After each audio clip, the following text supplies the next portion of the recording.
And we should be good to go now. And we're back. Okay, debate 17. I'm Ice White, creator of Game Global. I'll be hosting this debate between Game and Rizz. However, we're going to be doing this a little differently. This has been framed as a debate according to our templates content format for the sake of exploring both sides, but we're ultimately doing this to discover the similarities as well as the differences between Game and Rizz. Therefore, I don't think we really need any moderation at all. Maybe I'll step in. We'll see where this goes, but we're basically doing this so we can simply explore both sides. Whether it takes a friendly turn or an angry turn, we'll see what happens, but I think we're going to be okay. Super chats, $5 USD or more will be read out, potentially increasing according to demand. Check the pinned message in the chat for those updates. And let's fucking go. So I think the first thing that makes sense for us to do is introduce everyone individually. So we got Denton Fisher, Charisma King.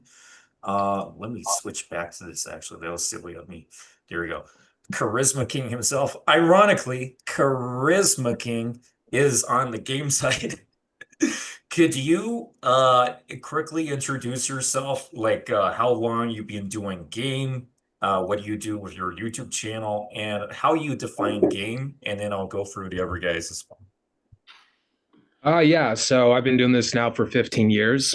I worked with RSD, Girls Chase, Endless Options. I was coach for RSD for 2 years. I was a head coach for Endless Options. I was a writer slash coach for Girls Chase for I think 3 to 4 years.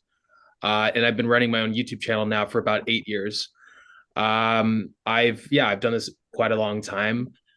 Uh, Personally, I'm really a big fan of like two different factors in helping men out with women. I think it's about marketing yourself, getting in front of women, getting options, and then I also believe that it's a matter of making yourself into a better product, making yourself a better product, working on your marketing.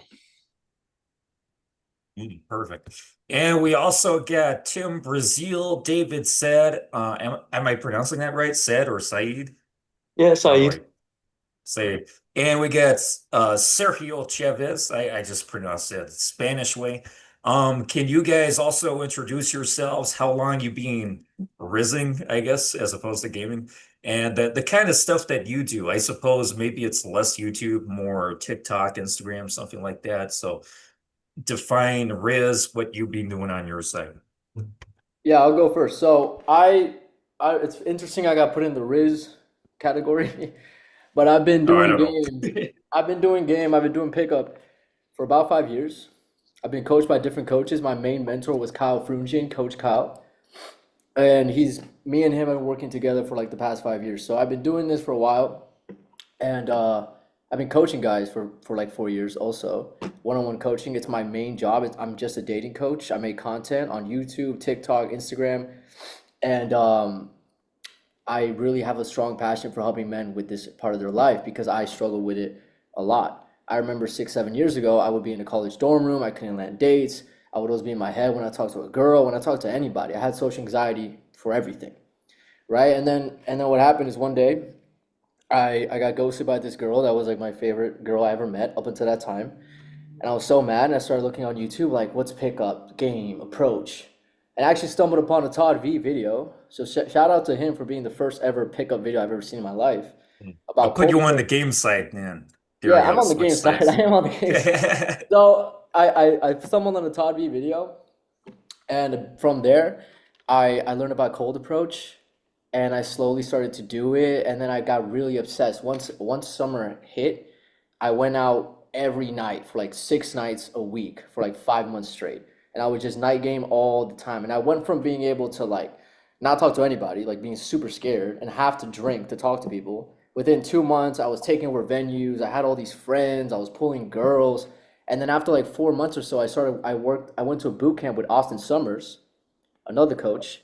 He taught me a lot of day game. From there, I was just running with it. And in my college, I became popular and all this stuff happened. My life was changing.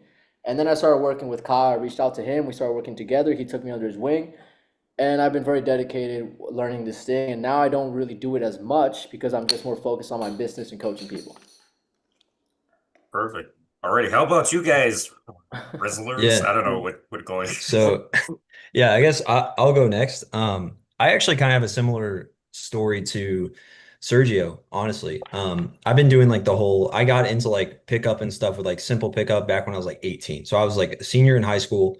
I still wasn't out of school yet. And I was just so shy when it came to talking to girls that I just wanted to start approaching more consistently. And I think probably the reason that I'm more like on the Rizz side of the debate is because I do a lot of the POV type of videos on Instagram of like POV Rizz type of stuff. And so, I have a similar story where I've been doing this for about 10 years. I've been coaching for about 5 years, guys, one-on-one, where it's been, kind of my main source of income. And I think, if I'm going to because Game and Rizz, I think both can be really good in terms of like how to get better with women. But on the Rizz side, I think the difference that I would make with that is Rizz is kind of, in my opinion, like just how you show up initially in the initial interaction. Like how confident are you? How do you carry yourself? What are the things that you say? And so I think that for me was probably the most important like transformation. I didn't really get into general self-improvement until about like a year or two in, and it kind of unlocked all these possibilities because I started taking more risks and just like trying to have more fun with my interactions. I think for a lot of guys, there's some guys where, the like Todd V very structured game approach, which like I actually took his coaching program like 8 years ago as well. That can really help once you've gotten to the point where you can have more fun in the interactions. But I think the reason that like the Rizz stuff can be so good is it's just focused on kind of like almost like caveman brain, just like go up, talk to her, like just have fun with it and be smooth, be funny, like express your personality, be confident. I think that's why it's really powerful. That's kind of a bit about my story. I'll let David go next. Thank you, Tim. So, I mean, I'll go into my story in a second, but I do think going into this discussion, whether it's a debate or discussion, we do need to define specific terminology for what is Rizz and what is game, just so that we could all establish what sides we're on. Because I feel like so far everyone's kind of on the game side, right? uh, but that being said, a quick little introduction about me. I'll be like 20 seconds into it. I started doing game, or I just call it men's self-development communication at the age of 17. Now, for me, I actually began looking into overall self-development during the quarantine era. So beginning circa 2020, was in isolation for about 6 months. I lived with a very strict family. So they, love them, my family. They told me, hey, you gotta go stay in your room, stay in the house. You can't see anybody for the next 6 months due to the fact that COVID was a thing. And I was like, okay, I'm gonna respect it. Stayed inside the house for 6 months. You would think I would get extremely antisocial, but I still found a way to communicate. Was talking to people all over the world, FaceTime, whatever apps were available, I was using them. And it dramatically enhanced my texting game. Before I even knew what game was, I was hopping on calls with girls that I just met. And within 2 minutes, they were like, I'm not gonna go into too explicit content, but they were they were doing their thing. But that being said, I was having such amazing success on FaceTime calls, texting, whatever. Never went on a date, never had a girlfriend, never did any of this stuff in person, but I was killing it on social media, FaceTime, long distance, whatever. 2021 comes along, I go out, I'm like, yo, I am horrible at this. I There's no way this is the same guy. I'm killing it on the social media. I'm killing it on one-on-one interactions with these girls online. I'm the man. In person, I don't know how to say hi. I talk to them, they walk away. I'm a nobody. So that's when I got into pickup. I was watching a lot of Kyle Frungen, Coach Kyle at the time. A little bit of Tay Social. The minorities, for anybody that knows them, they're not really pickup artists, but they are very real individuals that practice. They're actually a little bit more explicit. They like practice a little bit of thug game. They're like very West Coast game.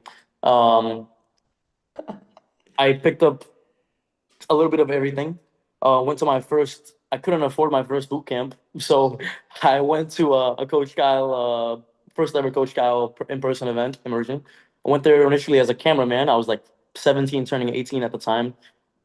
Didn't do Didn't have any money to my name. So I just showed up, and I was doing things that clients couldn't do, and I was digesting information really well. So I was bringing it back to them off what I learned.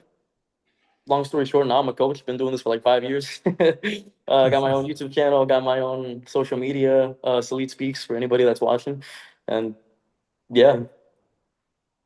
Perfect. Alrighty. Anywhere you guys want to take this? Any observations? Let's say a leading question could be, do you guys have any observations on, or let's hear from Serial again. Yeah. I was gonna let you finish. What was your question? No, go ahead. It's only a backup, but Okay. did you have anything in mind? Well, I think you were gonna say like differences between Rizz and pickup, like how we all view it. Yeah. Okay. Yes, So essentially. yeah, so this is my perception, which is, I mean, really, I just view the word Rizz as like a modern word that people have been using to describe what game is. Now, that being said, if I had to talk about the differences between POV Rizz, which is this very viral concept that's happening on Instagram, YouTube Shorts, TikTok, versus like pickup, like long form pickup videos on YouTube that like Charisma King would do, that I have done, that some of us have done here. I think the biggest difference is a lot of the POV Rizz is entertainment, and it's not necessarily this is how you pick up a girl. And I know this because, by the way, I'm technically on both sides. I went viral for POV Rizz, and I have done the other stuff too. I'm technically on both sides. However, my channel, on my POV Rizz, it's actual game. I'm not trying to be gimmicky. I'm not trying to be funny and weird and entertainment like. And it was me just going up to girls and actually picking them up, actually going on dates with these girls. However, most guys who do a POV Rizz stuff, it's just entertainment.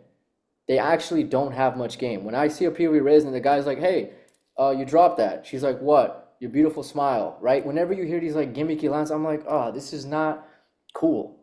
Like the And highest then they value walk man, away after that anyway. Yeah. the highest value man doesn't need these weird gimmicky tricks. He doesn't have to act like this. So, in my opinion, I'm on the game side, and the way I view Rizz and game is Rizz is entertainment. It's focused on entertainment and going viral, while game is we're actually trying to help people learn seduction, learn how to be confident, learn how to get women for real. Not just about going viral. Yeah, Very I kind of interesting. agree with that. Like, I feel like Rizz is like basically you take game and then you take out all the structure and all of the like, this is what you do. Okay, you open, do you do indirect or direct opener? Like, how do you carry the conversation, flirt and tease, escalate the conversation, um, get logistics, like all these types of things that we talk about in game. And you just break it down into like just shoot your shot. It's just like, just go, go and like try to be funny, try to be interesting, whatever.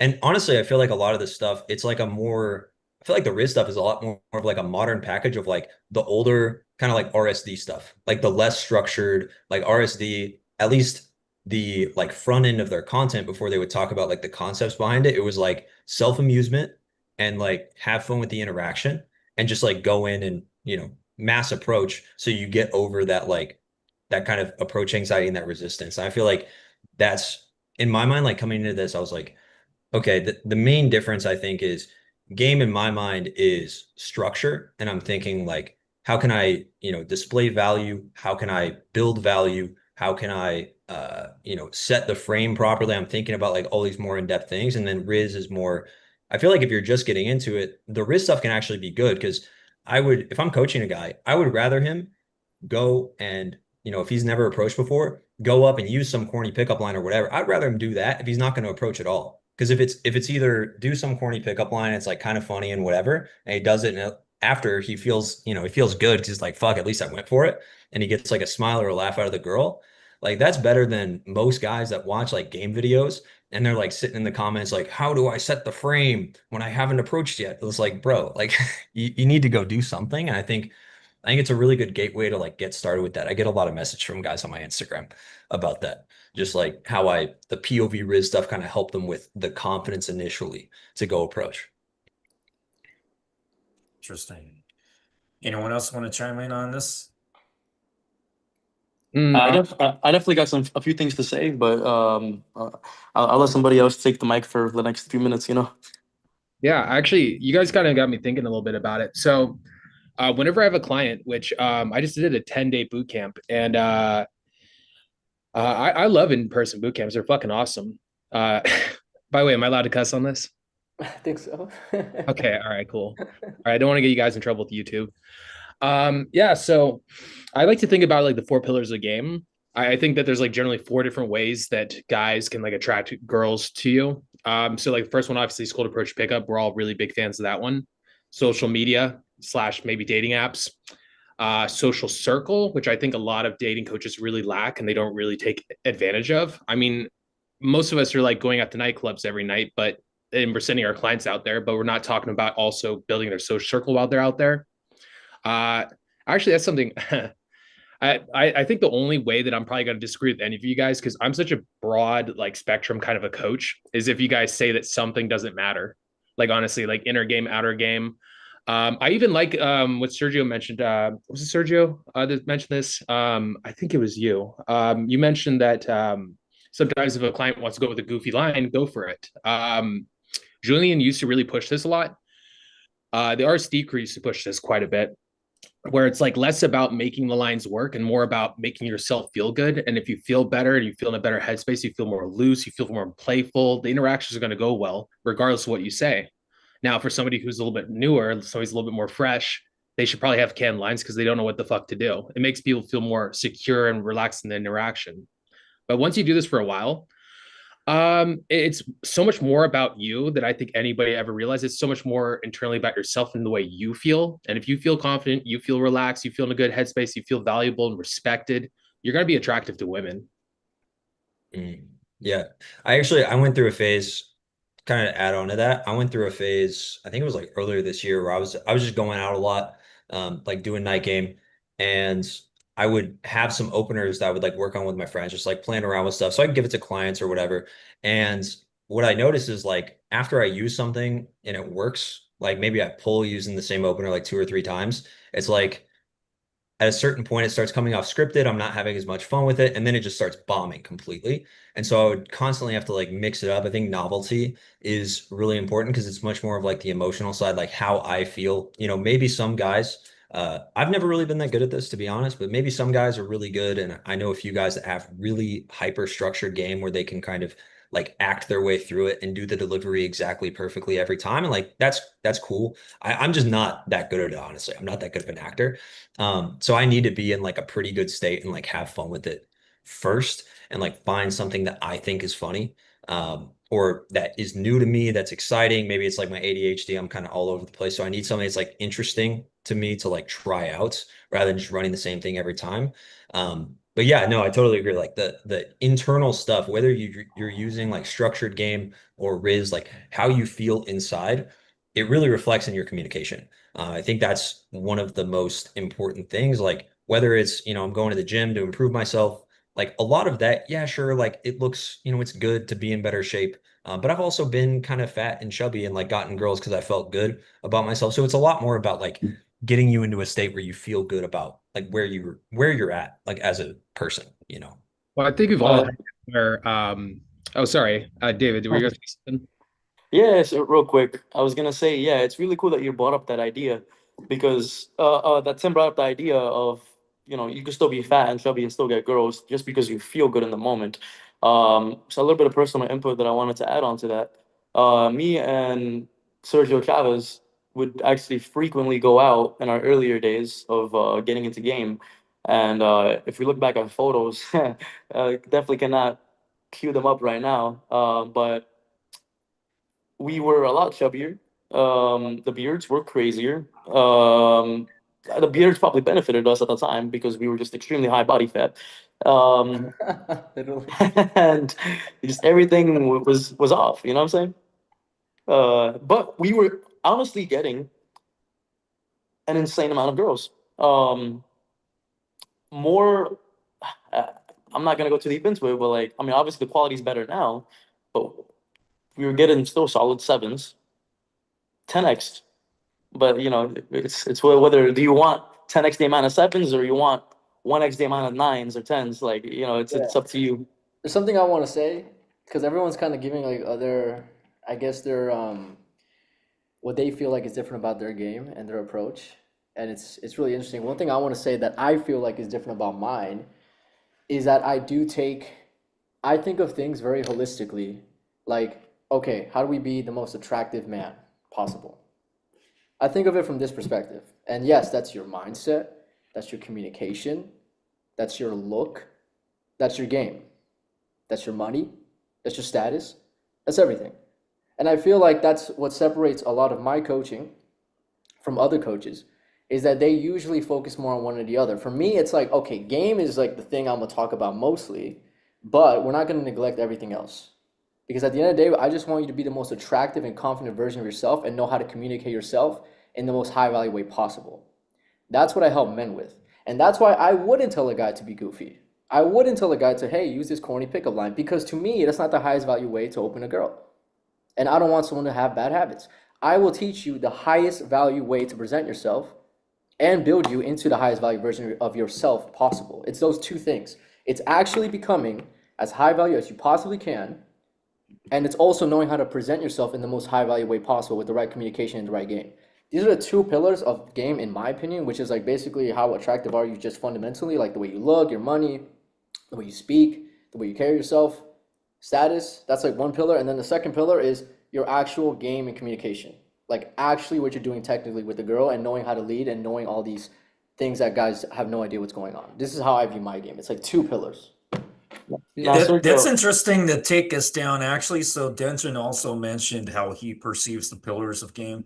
Can each of you guys straight up just tell us like how many pillars of game in your, there's no wrong answer, of course, but it's your perspective. And it's actually something that I have my own version of as well. So can you, all of you guys, give your versions of this? Pillars of game, yeah. So like we're talking levels to it, or what are you looking for?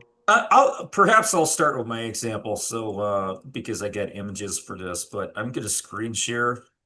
I normally hate to screen share doing these things, but here we go. This is on gameglobal.net/pillars of game. And this is my version of the pillars of game. So I say there are 5 pillars of game, but there are different ways to understand this. So there are 4 pillars of outer game, and then there's inner game. So inner is just conveniently in the middle. Here's another way of looking at it. So there's inner game as a pillar by itself that has a lot of subsets, random words you can throw in there. But if we focus more on primary game and secondary game itself, the 4 pillars of outer game, excluding inner game, then there's day game, night game, social circle game, and message game. Message game encompasses messaging, online dating, and social media. Effectively, it's not, some people use the term text game and things like that, online game, whatever. My perspective, online game is Minecraft. That's video games and shit. Message game is marketing. If you're using Instagram, I just reached 16,000 followers this week. That's part of my virtual presence. And the ultimate difference is that primary game is your physical presence and secondary game is your virtual presence. So message game effectively being secondary game itself represents your virtual presence. You leave the house, you do some day game, you do some night game, a bit of social circle game. That's primary game according to how I see it. And social circle game sits in the middle because you can easily convey social circle game and concepts like pre-selection and social proof through not only social media, but you can also do that through online dating too.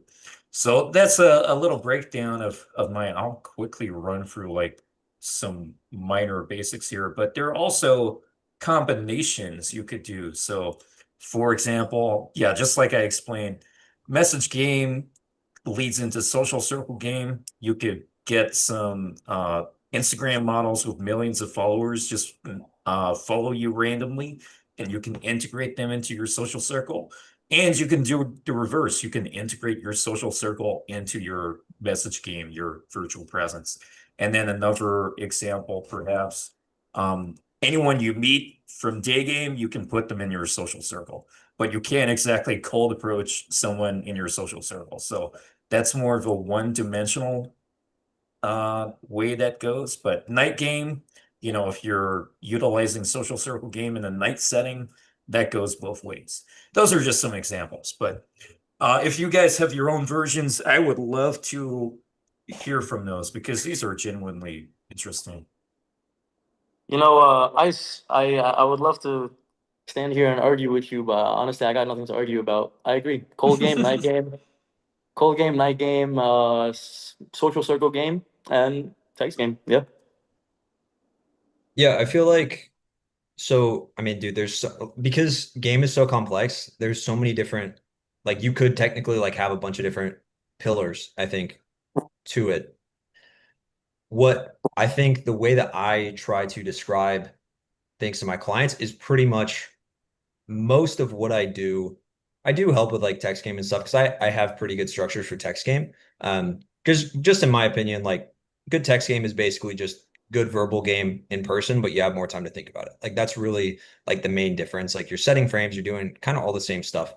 Um, if I was gonna break it down, I would say that there's maybe three pillars for kind of how I think of things. And this is all just like leading to attraction of women, getting dates, setting things. So it's going to be obviously like the self-improvement stuff, which is, going to the gym, doing things that are good for you, building a business. I actually don't personally think that I'm not getting really much better results now that I have money versus before. I don't think the money actually is what makes you more attractive. It's more like most men have the desire to make money. And if I feel like I'm making progress in that, I'm going to feel good about myself. I saw a really interesting clip the other day.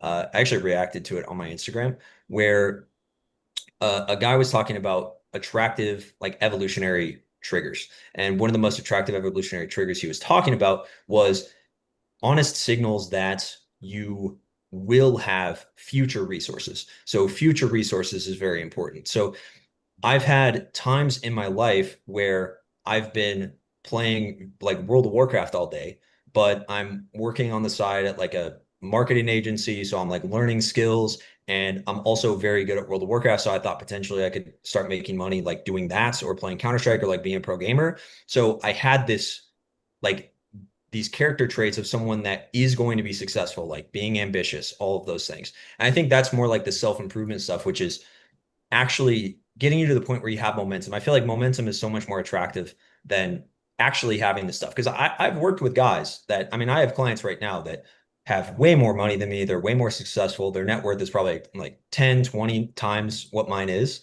And these guys are they're very shy. Like I was in Miami in February and there was a guy I was kind of I was helping him with like a photo shoot and stuff. And one of the guys that was on the photo shoot sold his company. His share was like 150, 200 million. And I approached a girl like while we were kind of like hanging out. And it was just like a very short conversation, got her number. It was very quick. And he was like, dude, how do you even do that? Like, how do you do that's crazy. Like, I could never do that. And so I feel like the actual resources don't, make it easier to maybe like get help, get coaching, or, you have access to more things, like more cool stuff to do. But that's like kind of pillar one is like kind of how you feel, not even just how you feel about yourself, but like actual momentum. Am I actually making progress in my life? And then there's the next pillar, which is I would say the subcoms or like sub communication of like how do I show up? Do I when I talk to a girl, am I doing this the whole time? Because I'm like freaking out. I'm like really nervous. Am I breaking eye contact submissively? Do I have all these like submissive behaviors or I have more like dominant, confident behaviors? Do I have a lot of filler words? What's my rate of speech? Like when I'm talking right now in like a like coach mode, I'm talking way faster and more with like authority than I would talking to a girl where it's more like relaxed and playful. So how do I actually show up like the sub communication?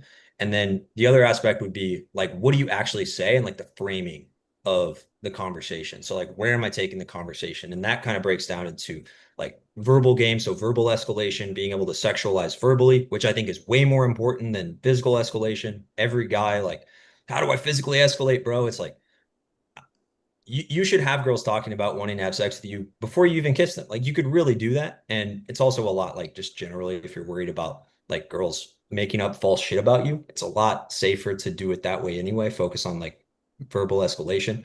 Then there's like logistical escalation, like how do I move things smoothly so that I can get in a room alone with the girl so that things are more likely to happen.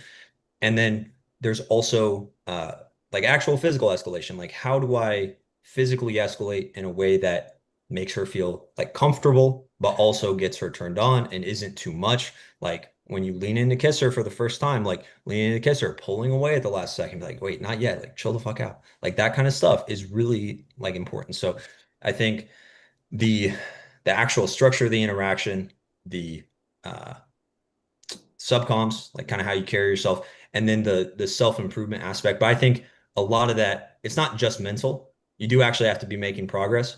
But even if you're, I would actually say that a guy on the self-improvement stuff, a guy is, if he's kind of shitty but making a lot of progress, is better in that aspect than a guy that is successful and in good shape, but he's stagnant in everything in his life. So I know Sergio, you want to talk. I've been ranting, so. Yeah, I just wanted to really quickly say we all have Sergio, these. I go next. Okay, cool. We all have these principles, right? But you didn't really specify what you mean by by the pillars of game. Because what you show me different ways to get leads. That's what Ice White presented to us. Mm. And Tim is talking about principles of game. I I said what I said about principles also, but I didn't say what I thought was like the lead, like the lead, like the funnels. But this is my final answer very quickly. If you're asking me what is like the funnel, like the structure of game, like in like an order like this, I view it like you attract, you seduce, and you retain. These are like the three things you can do. If you're asking me what are the pillars of game, like in other words, where does the theory come from? Like if we had to like go to the absolute top, it's attraction, comfort, escalation. That's the way I view game. It's like this is like the theory. Everything comes from these 3 points, the pillars. And in terms of like game itself, how does it work? It's like what we can attract them online dating, we can attract them in person, we can attract them in night game, we can attract them social circle. We seduce, right? We bring it forward somewhere. We can get a pull and close at night game. We can go on a date with a girl, and then after the third day, she becomes our girlfriend. And then we retain. Either we have a rotation if that's what you want, a fuck buddy, a girlfriend, a wife. I see like this is like the structure of game, and then the other thing, what I said is the pillars. That's how I view it. And I'm really, really ready to debate anybody on this. This will be a really good debate. I mean, I like what you said. Honestly, it's a fresh breath. It's a breath of fresh air. Also, Tim, when you said your one of your people that you knew made 200 million, I was like, damn, that could have been a nice little client right there. Let me get 1 million, you're set for life. But it's all good. Denton, did you go and like pour a shot while you were gone? I saw them bottles in the back. No, that's just for from past like bringing people over and shit like that. I actually grabbed a Red Bull. I'm How many Red nocturnal Bulls from is the job.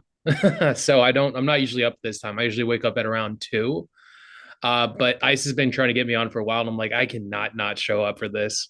I'd feel like such a dick if I didn't. So I'm pounding down this Red Bull right now, trying to wake up. Um, but yeah, I mean, like, you guys had some good points. I don't know. Honestly, I feel like okay, so for me personally, I almost feel like at times attraction and comfort are things I teach clients, specifically teach them lessons, but something I don't even use myself anymore. I used to use it a lot when I was younger. Like I mean, originally, like I started when I was like 18. I started on mystery method. I used to go to the universities, the colleges. There's an 18 up club that I used to sneak into. Um, and yeah, nowadays, like I found that being authentically myself has a way of building comfort and attraction. And so let me explain. Uh, Comfort is just like sometimes I'll like focus on comfort and I'll explain to a client whenever I talk to like when he's talking to a girl that might be shy. Like with a girl that's shy, you probably wouldn't want to be like, super flamboyant or super out there or anything like that. But just by being yourself consistently over a period of time, I feel like it has almost like a weight to it where one you can almost put her into your masculine energy or playful energy, but number two, if you're authentic, you're going to build comfort naturally. It's when a girl feels like you're being disingenuous or you're trying to get like some kind of you're not being upfront about your intent in some way, where I feel like there's some problems. With me, I don't know. With you guys mentioned your pillars. Uh, here, Can I challenge what you just said? Is that possible? sure. Very cool. Okay, you said that losing comfort happens from not being yourself, right? Uh, that's the hard thing about the whole attraction comfort thing. It's not really so much that there's a lot of different like ways that I think that comfort can be expressed, like in like Uh-huh. terms. It's not like a really easy to understand definition. I've heard so many different coaches over the years explain it. Comfort can be that. Comfort can be making a girl feel like you are who you say you are. That you are also somebody that isn't going to screw her over. You're also somebody that basically you're not a threat. Yeah, trust. I think comfort is trust. I think that's the easiest way to like digest what it means is trust. And the other challenge I have for you is you said you don't use this anymore, right? Attraction, comfort, escalation. You don't use this anymore. What do you use? Because to me, everything comes from one of these pillars. Everything. Everything. And I want to hear what is a technique or what is a thing you do that isn't in one of these three pillars. I'm curious. Being valuable. I That's mean, attraction. That's attraction. yeah, yeah, yeah. But I don't really see the point for comfort personally.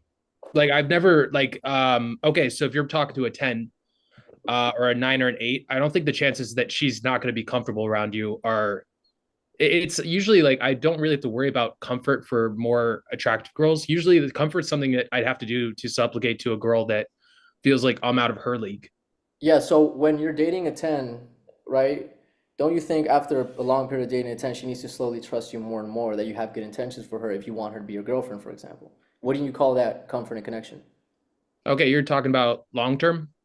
Well, I'm just talking about game in general. I don't view Okay, game as yeah. like I just mean more pickup. in like the terms of like your client goes and approaches a girl and then he has to act more like a pussy to get Right, her into him. I don't really right. see like that being a thing. Actually, I find that the more all right, like if a guy is like being way too like we've had clients like this that are like really fresh where they're intermediates and they start getting into this and they put a really heavy emphasis on attraction, they completely ignore comfort.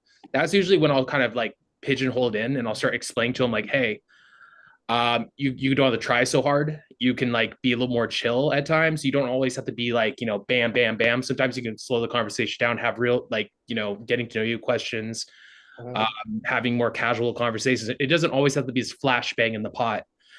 But after that, I don't really ever have to teach clients it really. Yeah, I I view. like it's something rarely that I ever had to teach a client on a boot camp and get them results. Like it's not like, hey, the last thing you have to figure out is comfort. Usually like every guy has some kind of semblance of that. It seems like something that's kind of like a something that's kind of like leftover from like mystery method. Um, which mystery method, I mean, it has some good points to it, but I don't agree with everything with mystery method. I actually probably say I agree with only probably 30% of it. And, What's the and biggest then thing you disagree with? My oh, bad. and You go ahead. my, I was gonna say, Denton, don't worry, I got your back. It looks like Sergio's busting your balls a little too much, so I got something to say about Sergio. That thought that you brought earlier about the whole skip the we're allowed to curse on here, right? Yeah. Okay, Yeah, cool. yeah, fuck it. So, Doesn't fucking matter. The fuck you talking about? okay, so we're allowed to like skip the bullshit and like enough of these canned lines. I'm teaching you how to be a genuine, I'm skipping all the bullshit. Just do this because that's what high value is.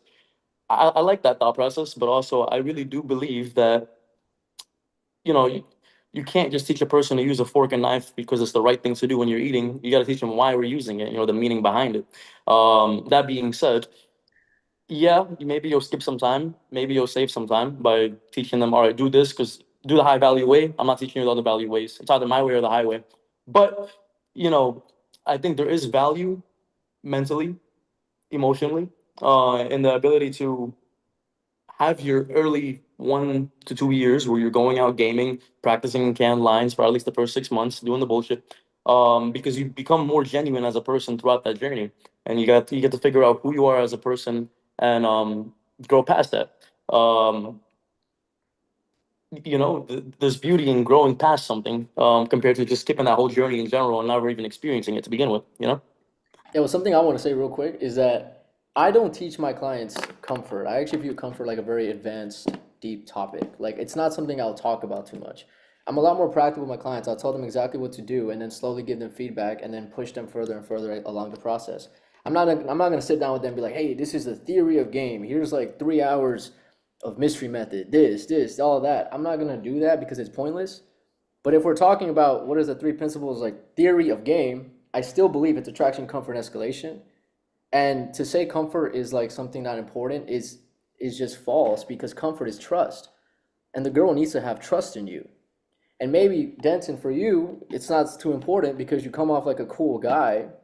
You have good nonverbal communication. And most girls you talk to just automatically don't think you're some kind of crazy threat. But not everybody's in that position. And the way I view comfort, another way to view it, because even if you're this cool guy, right? Even if you're a cool guy, if I were on a date with a girl, for example, and you told me comfort didn't matter, right? If comfort didn't matter, then that means theoretically, if I were to over escalate on her, that wouldn't hurt the interaction anyway. But it would. Okay. Over escalation would hurt the interaction. I view over escalating, for example, as something that hurts comfort, hurts trust. And thus, comfort and trust is obviously something you need to have sex with a girl, to see a girl multiple times, to be a high value person, not to be a high value person, to have game. It's part of game. It's trust, attraction, and moving things forward, escalation. So I do want to ask everybody in this chat or in this live stream something real quick.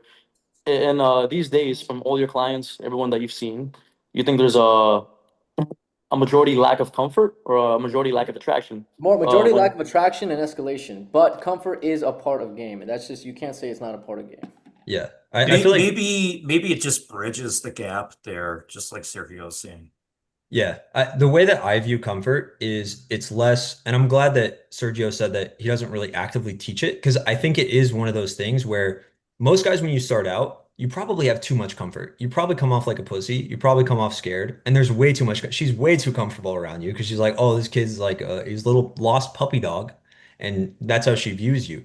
As you get better and you're more intermediate, like Denton was saying, I think that's when it becomes more of an issue of comfort. Like you start doing all this gamey shit. Everything you say is like the right thing to say. It's really smooth. I was just reviewing some like dating app texts with one of my clients yesterday, and like every text was like 2 or 3 sentences. It was all really written out and it was funny and it was like perfectly like witty and shit. And I was like, bro, you need to cut this down and do it in a shorter way so it comes off more real because there's comfort missing there. So as you get like more gamey or like get better at game or Rizz or whatever, this is where I feel like Rizz, like the POV Rizz stuff actually does hurt you because you're Right. just focused on like how do I be the sickest fucking dude she's ever talked to? Like, oh my God, I'm saying all this cool stuff.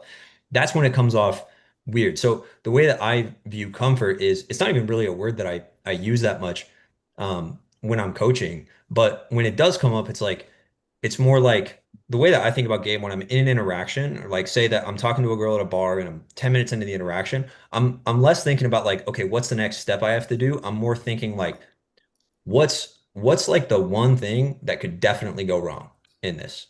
It's like I feel like I'm building a lot of attraction. I feel like, all these things are checked, but maybe comfort is missing. Like I'll just ask myself, like, is comfort something that I'm missing rather than I need to build it? Because comfort will, like Dent was saying, kind of just build over time, like as she spends time around you. But if she starts saying things like, oh, I don't know, like you're so like you must get all the girls, like that kind of stuff, then it's like, okay, cool. Maybe I say like I don't know, like a slightly funny, embarrassing story about me when I was like 18 or something. I like tell some story that gives her some background about who I am as a person. Or one thing that I did when I got like really like pretty good at game, but I was still kind of like just like playing video games, trying to be like a pro gamer, is like I would just talk about that I played video games a lot, like semi-professionally or whatever. And like it's kind of lame, it's kind of nerdy, but because I'm talking about it in a confident way, and like I've already built up a lot of high value kind of in her mind, like built some attraction, it kind of builds more comfort, like, oh shit, okay, this guy is like he has like texture to him. There's layers to this guy. He's not just like this cool epic dude. Something I want to say, because I think you said something really cool that I think we could all chime in on, which is your mindset when you're gaming, right? You said that your mindset is what's the worst thing that can go wrong, right? I find this very interesting because I also have a mindset when I'm gaming a girl, when I'm talking to a girl. And if I had to tell you what's the most like number one thing to me is you kind of have two options at any given moment. You can either build value or you can use the value you have. It's either you make money or you spend it. Anything you do is in one of these categories. So actually, when I said attraction, comfort, escalation, you could actually make it even smaller into attraction, escalation. And comfort could be viewed as escalation. Because if I'm really high value, I can start asking you a bunch of questions and creating comfort with you because you view me as high value. It actually works. If I'm super high value, I can give you a really dumb background story about myself and it makes me come off more genuine and real and actually helps the interaction, right? But if I'm not high value, or better said, if I'm not high perceived value in the woman's eyes, my focus needs to be to build value, right? So I view game as you either build value, aka raise your capital, or you use your value, you expend the capital you have. To me, it's like these are the two things you can do at any given moment, and that's game in like the quickest summary I can possibly do it. So I'm actually beginning to see a pattern here. Like identities and mentalities for everyone on this live stream. And for me, I definitely didn't mention this earlier, but the biggest thing that I preach is presence. The idea of being in the moment and the idea of understanding why you're in that moment to begin with, the things that led up to that point, and whether you do wrong and completely blow out the set, or whether you do right, what was the right in that? Um, that being said, I do like some things that Tim said earlier about the whole like always analyzing the set, the conversation, and seeing what am I missing? Is it a lack of comfort, a lack of attraction? Um, You know what's funny? I just want to say I don't like that mindset because it's a little bit negative. well, hold on, hold on, hold on. Imagine, just want to say, Yeah, maybe not for you, Tim, because you're very confident, but for somebody who's, like a beginner, if he's thinking, what am I missing? He's probably going to get super in his fucking head. It might be going well, and then he's like, wait, what am I missing? What am I missing? So that wouldn't be the right mindset for the beginner. The beginner just needs to think, next step, next step, next step. That's what he should think. well, Sergio J. Chavez. I I wasn't finished talking.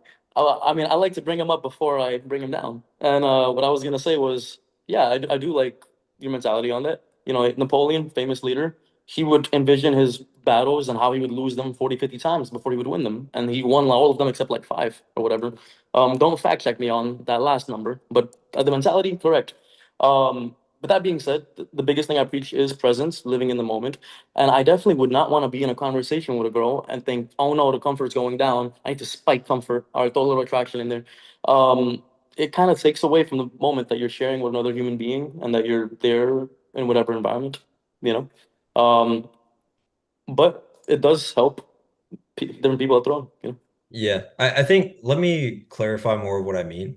So when I'm in the interaction, it's more like I'm my cat's in the shot now. So when I'm in the interaction, it's less about what can go wrong and more about like what are the steps or the next steps that I haven't added yet.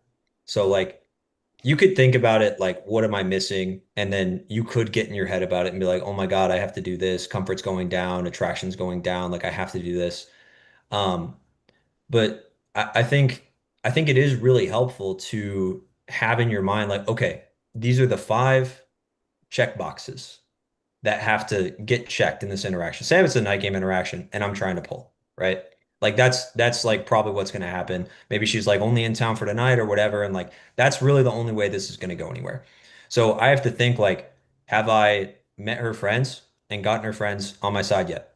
Have I like what are the things that I need to do in the interaction? Because what I've noticed a lot is guys will get into interactions, and I agree, this actually isn't great for like beginners, right? Just complete beginners. You've made 10, 15 approaches. But if you're getting into 20 or 30-minute interactions with a girl, you do really want to start thinking like, what do I need to do in order to uh, like move this forward and escalate? Because if I don't think about that, I know a lot of guys will sit in these 30-minute interactions where they're just like flirting with the girl and they're vibing and stuff, and they're not moving it forward at all. And then they'll be confused, like, why did oh, she went to the bar and she never came back. She went to the bathroom, she never came back. It's like, yeah, because you guys were flirting, maybe you kissed or something, but there were just like a bunch of things that were going to keep her from going home with you or wanting to see you again that you didn't address. And so you have to start thinking about like, okay, like the interaction's going well. The next step is going to be get her to chase or get her to qualify, or, I need to make sure that logistically there's nothing in the way. Like, what are her plans tonight? Logistically, like, how do I actually get into a situation where I could like go home with the girl, like make something happen? Tim, really quick point to know on what you said, because for any audience that is watching this live stream, and they probably know a little bit about us, a little bit about you, about everybody here. I think some people are under the impression that we um never get rejected or rejection doesn't matter to us. But I am curious. Anybody could answer this, doesn't have to be everybody. You guys been in a moment where like a girl was you thought something was genuinely going good at a bar and the girl was like, "Hey, I gotta go to the bathroom," and you never saw her again? Mhm. Wait, has Yeah? that ever happened? Yeah, yeah. I'm just curious. Bro, Probably yeah, happened. Yeah, it's bro, happened to I everyone. can't. I mean, yeah, it's probably happened. I can't remember the exact moment, but yeah, yeah, it's probably happened. Yeah, yeah, like we're literally like all yeah. human. Like that stuff has happened to us so many times. Wait, Oh Ice. yeah, man. Ice, I Yeah. have a quick question for you as the host of this, the moderator. Um, where should we take this? We're all just kind of talking, kind of switching topics. Like, I feel like I'd rather us debate. Should I we mean, what bring do you it back to got? Riz? Do you want to Some debate Riz of some stuff? sort, or are we just gonna keep talking? I don't know.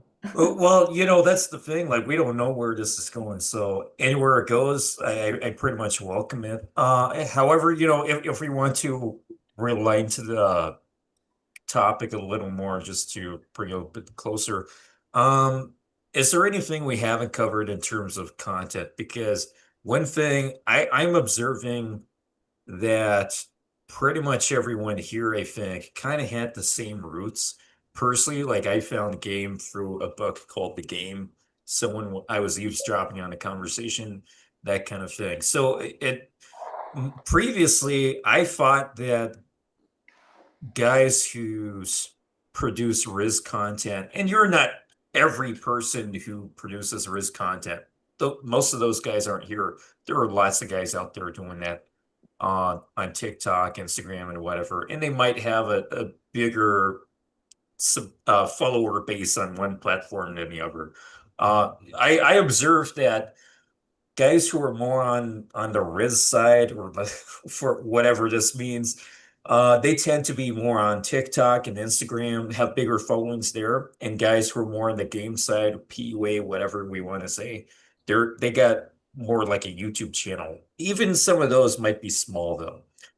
However, that being said, like pretty much everyone here has some connections to each other, maybe found a game or Rizz for the same kind of thing. Uh, some of that was mentioned before we went live. So where I want to go with this basically is, do you think that Rizz is a bit more surface level in terms of the content, at least? Because when you see things like POV Rizz, it's really just, I think someone, maybe Tim mentioned or someone else mentioned, you just, or maybe it was Sergio actually, there's like an emotional spike basically, and then the person doing the POV Riz just like walks away from her and just doesn't continue the interaction.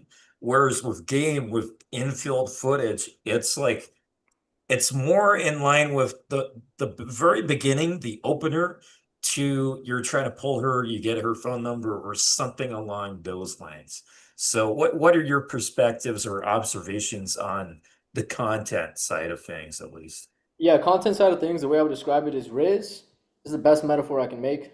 You guys could let me know. Riz is like WWE, Game is like UFC. That's the way I. So in other words, Interesting. is Riz actual fighting? Is WWE actually fighting? It's like, well, technically, I mean, they're probably hitting each other a little bit, but are they actually trying to kill each other like in UFC, right? I view Riz as entertainment. This is just you grab game and you make it into an entertainment to get viral, to do this, to do that. It's not really a lot of it is staged, by the way. And guys don't even realize it because they don't actually know game. They don't actually know what when a girl talks to you like. They don't have those reference experiences, so they don't even know. I see so many staged interactions. I'm like, yo, that's obviously staged. Women of that caliber don't respond like that in that situation to that kind of guy. That doesn't happen. But guys don't know. It's entertainment. Just like WWE, we have all these kids watching WWE thinking it's real. It's not real. It's just a fucking game. While UFC is real fighting, and that's how I view game, and that's how I view most of us YouTubers. I view us as us really trying to deliver value. Now, with that being said, I don't think there's people on Instagram and TikTok who aren't delivering value. Of course, there must be. I would just say this is the majority of what is Rizz. Well, Oh, one thing I want to add. final thing. This is really important. A lot of these Rizz guys, their method of making money, and honestly, actually, that's all they want to do. A lot of these guys, they just want to make money. So they make this content, they hire like casino deals, they do all this other shit so they can make money and profit off these viral videos. They couldn't care less about helping these guys with actually learning how to become confident and learning how to pick up women. I give such a fuck about that. I'm not gonna sell myself out to have all these like Rizz AI, fucking casino deals, right? I'm not doing that shit because I'm not doing it for money. I actually just want to help guys out. And that's why I think YouTube is way more admirable because most guys on YouTube are actually trying to teach men and help them out. And by the way, shout out to Chris McCain because you were one of the guys I used to watch years ago and you helped me a lot. And I really like your content. So shout out to you, bro. Thank you, man. I appreciate that. Yeah, I've been in this too long. Yeah. Yeah, I'll throw in a little thing on top of that. What you just mentioned. Back in the day, I'm still not very familiar with the guys, but there was a pretty big channel. I don't know how big it was, but Simple Pickup was the name. So that I don't know too much about it, but that seems a little more entertainment-y because they had, as far as I remember, something like pranks and stuff on there. So it seemed like they went more in that direction than perhaps teaching people. I'm not massively familiar, but if you guys know more about that, then feel free to Yeah. throw You said corrections simple on. pickup? Simple pickup, yeah. Yeah. All right. From I actually, years ago. so right before I started working with RSD, I took this shit really fucking seriously. So when I watched like one of the RSD guys do this, which I don't know if any of you guys ever remember their infield, it was fucking insane. And so that puts a lot of pressure on a guy's only been in it for like a year or two. You're like, I got to do like be on this fucking level. And then for me, actually, I saw a simple pickup and it actually relaxed me a lot in my early days. I'm like, oh, it doesn't have to be that serious. I don't have to be as like as fucking like just backwards windmill dunking on girls like Julian used to. I didn't have to like fucking like steal girls off of boyfriends and shit, and I didn't have to like do instant makeouts or silent openers. I could just have fun and like take it, and it's like, and it became made it more like easy thing, which I think like when you look at somebody who's like, yeah, honestly taking it too seriously, it's like a part of this stuff is like I do think like first you have to be relaxed and then you have to be extroverted, but like once you get those things in place, uh fun is a really fucking big template for attracting women. I mean, the reason women go to clubs is not to I mean, yes, potentially get laid, don't get me wrong, that's like by a cute cool guy, but her first and like primary goal is to have fun with her friends, is to have like an adventure in the night. And if you're there to get laid and that's your primary goal and you are not having fun, you're not aligning with her goal. And so for me, simple pickup actually kind of helped me align the fun and help me like getting laid honestly more, even though they weren't as good a coaches as RSD, even though they didn't understand this inside and out like they did, they were still fucking incredible coaches in their own way. Yeah. I actually, that's what I was gonna say. Like I feel like they were like the first YouTube videos that I watched on pickup at all.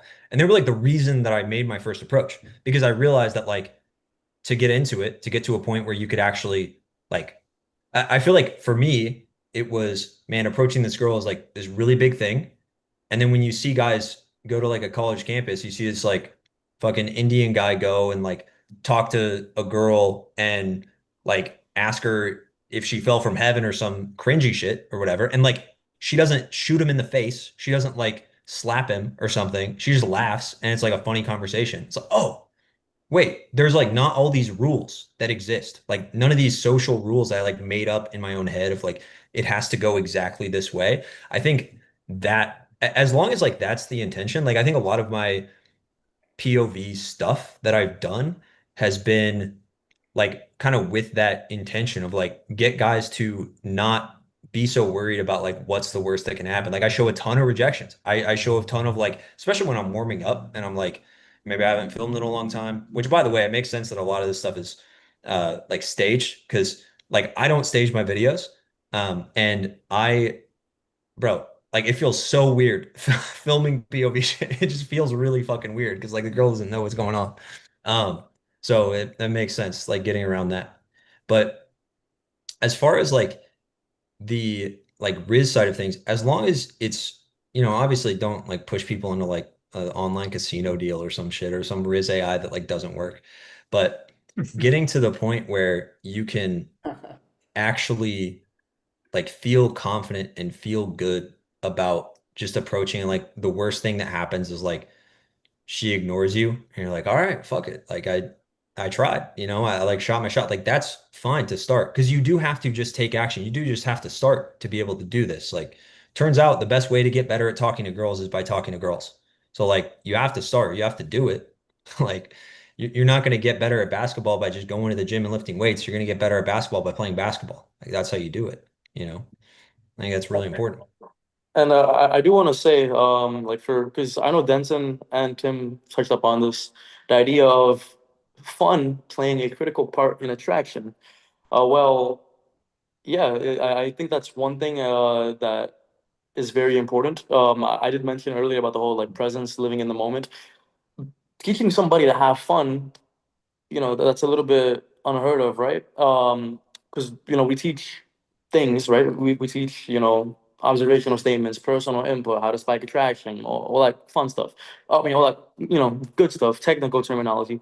But the idea of having fun, you don't really experience it until you're in the moment, and all the anxiety, all the worrying about an attached goal at the end is gone.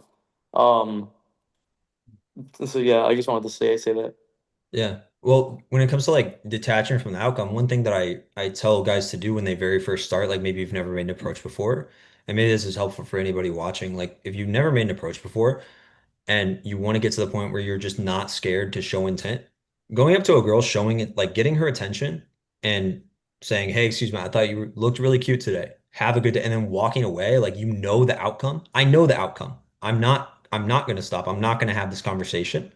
Then one, you get used to seeing like actual positive interactions because it might sound weird, but like if you don't see physically with your own eyes, like me walking up to a girl, like what does it look like to see a girl that doesn't know I exist, to like physically walk up to her and like say words, and then she looks at me with her eyes and like pays attention to me. I don't know about for any of you guys, that was like a very it was kind of surreal. Like, wait, I actually talked and she actually listened to me. She actually like looked at me and she like smiled. It's weird as fuck. And it's super weird to see that if you haven't seen it a lot.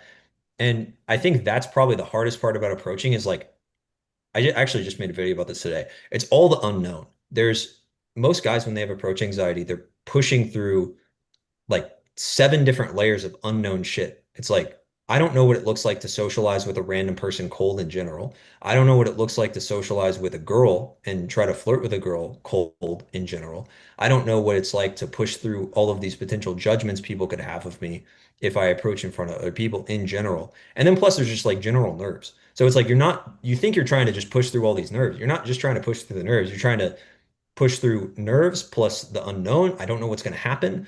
All of these questions that you're asking yourself before you go up and approach, and it's like all this complicated shit. So you need to like chip away at it to get to a point where you can kind of do it consistently. Right. Yeah, I mean, I would say that sometimes ignorance is bliss. And the idea, as you dive deeper into this game, into the more technical things, you do become more aware to a bunch of things. Um, I think for anybody just starting off, or for the first 1 to 2, maybe the first year, um, yeah, it's good to not even think about all that stuff. Just go out, do it, and then you could analyze why it didn't work the way it wanted to, the way you wanted it to, you know? Do Yeah. you think that there are a bunch of guys who, if they watch Rizz content, POV Rizz content, it tends to be short, I guess. Do you think that a lot of guys just look at this and then simply don't. I think that happens either way. But do you think that the guys producing POV Rizz videos tend to not have any other infrastructure behind it, like resources? Because previously, I believe that Rizz was just another version of game, but without the library of resources that came since Ross Jeffries, basically. At least with pickup artists, they tend to have the book of the game, real social dynamics, a whole history of things, and so many resources to look into. But are you aware of any POV Rizz guys who have anything like that, or that the audience that watch Rizz content don't really have access to anything like that? Yeah, I agree. They don't, and they don't. Maybe it's not necessarily they don't have resources because we all have the resources. Go on YouTube, look up how to cold approach. You can find it. It's more like they don't. They just haven't learned technical pickup. Instead, they're learning these funny chat GPT, goofy, corny lines, right?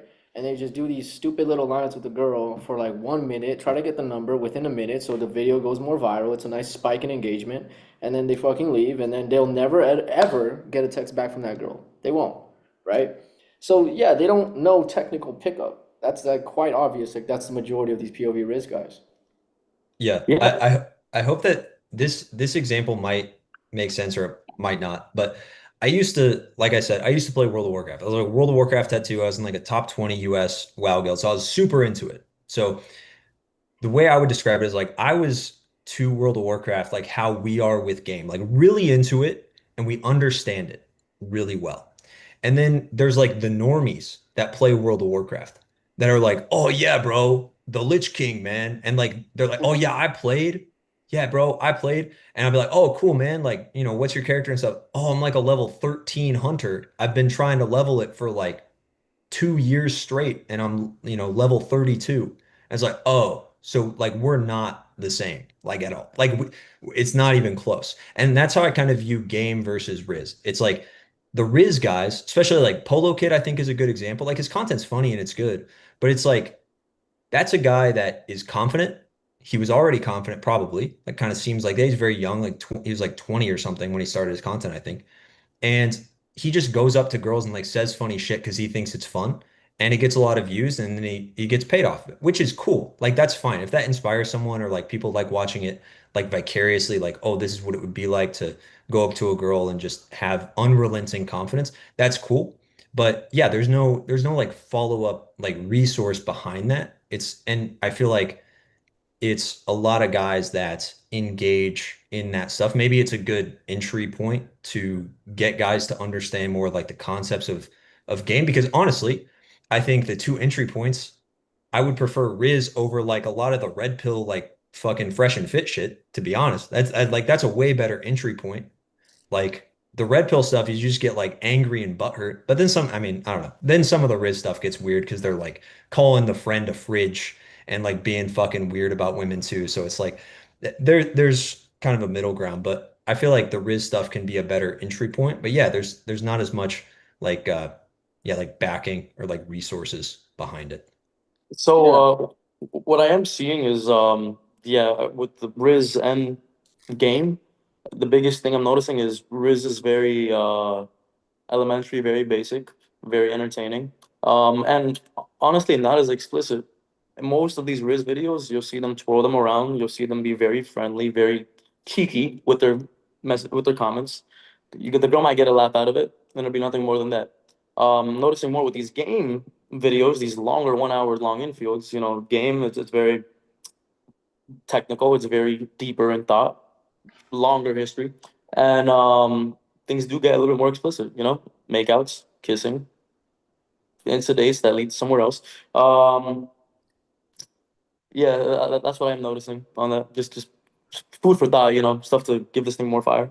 Yeah, that's absolutely true. Like if you can't show me a video of like at least a 15-minute insta date that leads to like a solid number, then like I don't trust that you have game. 1 minute of you making a girl laugh and have getting her number and it's not enough to make a girl date you. That can happen with that's probably happened to her like 2 times that day, especially in Miami, which is the majority of these Riz guys. One thing I want to say though is I feel like I am coming off like I'm talking shit about the Riz guys. All I want to say is like At the end of the day, if you're helping someone be aware that you can approach, then that's a net positive for the community. That's one thing I want to say. And the other thing, it's a net positive for that person because even if you're saying a corny line, the fact that you're just approaching is extremely difficult, and the majority of the population will never do that until they'll literally never do that ever. So I just want to say props to anyone who approaches, and overall, it's a net positive for the community, I believe. But in this debate, I just want to say like most of these guys don't actually have game. That's all I'm saying. Yeah. Like I wouldn't copy, yeah, I wouldn't copy Polo Kid, right? Like, Right. I mean, and his content's good. Like I think it's funny. And like honestly, Entertaining. there's a lot of concepts that are actually pretty good within his game. Like if a girl says something like, "Oh, I'm too old for you," or this or that, like throws a shit test. He just like completely kind of is unreactive, kind of ignore. Like there's good stuff. There's no explanation of like this is what this actually is. Yeah, one thing I want to say actually about that is that I think one way to describe this Rizz shit, like Polo Kids content, is it's mostly joking, mostly joking, and moving the interaction to a number. That's like the two things that are kind of happening, and flirting, of course, right? But however, all of their flirty lines are typically very canned. And the problem with a canned line is that it's not that personal. And the problem with just having these canned lines, all you do is joke, and all you do is get a number within 45 seconds. This brings me back to what I was saying earlier, which this is what will lose trust in the woman. Now you're just as happy, now you're just this haha funny pickup dude. And if you have no trust, you're not getting that text back. So ironically enough, that's why I say comfort is a very advanced topic because people will make it seem like because I view comfort as like everything that's not what I just said. Everything that's not like a joke, that's like flirty, that's moving things forward, is comfort. And if you approach a girl and you have zero comfort in this approach, she won't take you seriously. You just come off like a little kid. Right. Yeah. Oh, sorry. Alrighty. I thought you were gonna say something. No, go ahead, bro. Oh no, no, yeah, I'll just more personal input. Yeah, most of these guys you see on here that do Rizz and post viral content, whether they know game or not, odds are they probably are good looking. I mean, That's true. That's true. no, That's actually a great point. They're mostly good looking. It's a good point. mostly good looking. I mean, I won't speak for all of them because I mean I know all of them, but I won't speak for all of them. But to mention one of them, Eric Ronaldo, Bolivian guy. He's like what, almost 6 feet or something like that. Well groomed. So yeah. Literally all the Rizz guys are tall. That's actually a great point. And all the game Yeah. guys are not tall. All the game guys are short. All the Rizz guys are tall, bro. That's the difference, man. Like try to find a game dude that's past 6'2". It's very, very difficult. But the Rizz guys are all Hey, 6 foot and up. Yeah, Literally all. I'm 6'2". That's yeah, it's they rare. Yeah, bro. see I'm fat 6'2". butts who are walking It's around. rare though. When you think of like the old guys like Julian, Todd V, Coach Kyle, like Murph, they're Yeah, all short. I literally did one of the first panels.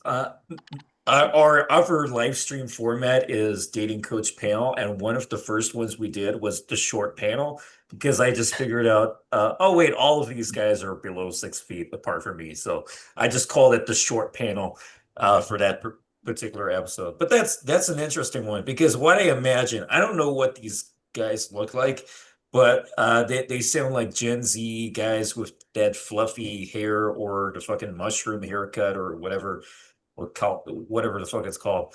That's kind of what I'm picturing. Like they're going that K-pop route where they just look like pretty boys and shit like that. Whereas I have gone more in the homeless direction or the redneck Humble, humble. fucking lumberjack direction and shit like that. But whatever. Uh You anywhere know, else we want to take this, it's all exploratory. Like there's no particular fucking agenda here other than let's just fucking see where it fucking goes. I just do things for the sake of experimentation. This probably won't get a billion views. We'll fucking see. But I am learning some interesting stuff Yeah. here and great perspectives. Anywhere else you want to take this?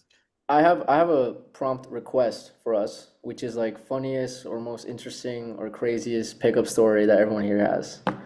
Okay. oh, Yeah. okay. Okay.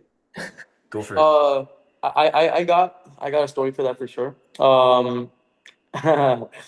But I do want to say, I mean, well, the joke's long been overdue, but I was gonna say, kind of ties in what we were talking about earlier. with game guys being short, Rizz guys being tall and good looking.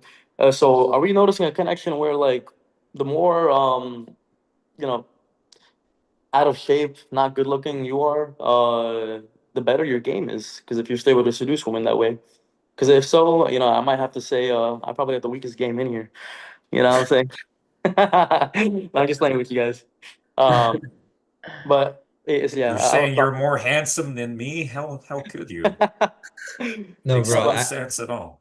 no, I but actually was gonna yeah. say like that's one of the so my weakness like as a coach or whatever is that I'm tall. I'm 6'6". I've like played college basketball and Oh, stuff. what the fuck? Um Damn, Six yeah, six six? six. I didn't know you were yeah. that tall. I So knew you were you're taller. But tall. You're taller than me. I Normally, know, I'm the but tall guy in His the fucking opinion is room. invalid. so that's my There's weakness, okay? But I will say the amount of guys that have reached out to me and bought my coaching because I'm like a pale, balding, average looking guy is it's pretty wild. Like I think it actually does kind of like almost on the business side kind of helps me to like that's why I'm probably not gonna won't be getting a hair transplant or anything, bro. Like I'm keeping this because Getting it's money. like you want That's to the man way. yeah, it's like proving that it like works. Because like you want to have, I think having those disadvantages, I think is important. Um, and you Yeah, can even let's kind of break use your it to legs your and give you a advantage. wheelchair too. Hey, bro, I'll do the Austin Summers wheelchair game, bro. you I'll do gotta it. get Actually, the true height game. uh, so what I found is like, all right, this is kind of so me and Avery, we were the guys who honestly I didn't give a fuck about working out. I didn't give a fuck about being in shape because I found that the more I'd go out, the more that I would socialize, the more that I would just be out and about, the more I would get charismatic, the more funnier and freer I get, the more in a good headspace I get. And actually it got so bad to where so I was shit. I think I was so I had a date every day of the week. I was probably taking about 5, 6 girls home a week, and I shot a. This is actually how I found out I was fat. The girls weren't telling me, so I shot a video with the girl from the side, and I look at it, and my stomach is literally on her forehead. In my head, I thought I was the sexiest motherfucker. And then I see the video, I'm like, fuck. It's not really that big a deal as long as you're cool and confident. Like girls really don't give a fuck. Actually, if you have like disadvantages when you're just really, really confident, um, they'll almost backwards rationalize those things as good things. They'll give you the dad bod conversation, or they'll say like, I don't know. You guys probably felt this too. I found that me being in a great headspace has always mattered more than if I had a six pack or not. I've actually had worse game at times when I had a six pack or when I had a flat stomach. I Damn. don't think you guys experienced the same thing, but Yeah, it's happened a lot that way with me and a lot of my clients. So I Denton, agree. I see what you're saying now. I'm not gonna lie, you make a really good point here. You're basically saying at the beginning of game, it's kind of like it's varied too. You're increasing. It's hard to put it into words, but it's varied into how well you get into game. The better you get, the harder it gets for you as a person. Because so let's say in the beginning, you don't know much about game. You're a bit out of shape, a bit of all this, but ignorance is bliss. So your confidence is through the roof. And women will actually use that to your benefit. They won't. Oh, this guy's fat, but he's confident. I really like it. It keeps them secure. But as you get deeper into game, obviously your leg count goes up. You get more confident. You get into shape. You get more whatever. Um, Women actually start using that against you. They're like, "Oh, you're a fuckboy. Oh, you probably get older women. Look at you. You're in shape. You're so good looking. Whatever." And it actually creates a deep sense of insecurity. So, with that being said, as game progresses, as you get deeper down this funnel and better your own self, they will find a way to use that against you, and it will become a little harder. Oh no, I think I'm just I straight don't. up gaslighting girls. I think that like I'm just so fucking like eerily confident in myself and so relaxed in a conversation that I think I'm gaslighting them. So the girl's like, you're not my type. I'm like, you're not into sexy white boys. I like, I think it's just like this Frame. merry-go-round of just dumb confidence. So like we can all agree like the dumbest guys in the world are really good with women, right? I think a part of that has to do with the Dunning-Kruger effect. You don't know shit, so you think you understand everything. So then those guys, through being so stupid, think that like are just like blearily confident because they know nothing about the real world. They know nothing about skills or developing themselves or becoming something better. Obviously, those guys in their 30s start fucking suffering. But in their 20s, oftentimes they're pretty fucking on point. They're pretty good with girls for a period of time.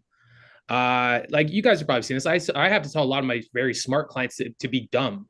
Like I'm like, no, tonight be a frat boy, be stupid, turn your fucking shit off, stop overthinking. Um, I find that like it's like the girl's not gonna believe you unless you believe in yourself, and it's actually to a step further than that. A girl might not believe in you, but you believe in yourself so much, you're giving off like the Kanye West effect that the girl will actually almost change her mind and decide that you're actually sexy all of a sudden. Yeah. Yeah, one thing I want to say to that is I really agree. And I've this is one of the biggest things I think is a big misconception about game, which I think is a great thing for all of us to talk about. I think biggest one of the biggest misconceptions is that you have to have looks or status or money, right? And a lot of guys, all of the people we've tried to have as clients, you'll always hear someone say, "Yeah, I'm not focused on women right now. I'm trying to just get rich. Yeah, I'm not focused on women. I'm trying to get a six pack first, right? I'm locked in." And a lot of guys do shit like this. And or to take it to the extreme, we have the black pill community, which for those who don't know, those are people who essentially think looks is all that matters. And if you don't have amazing looks, you have 0% chance of women. These are all just very, very false, very, very false things. And we all of us here seem like we all pulled girls plenty when we didn't look this good as we look now, right?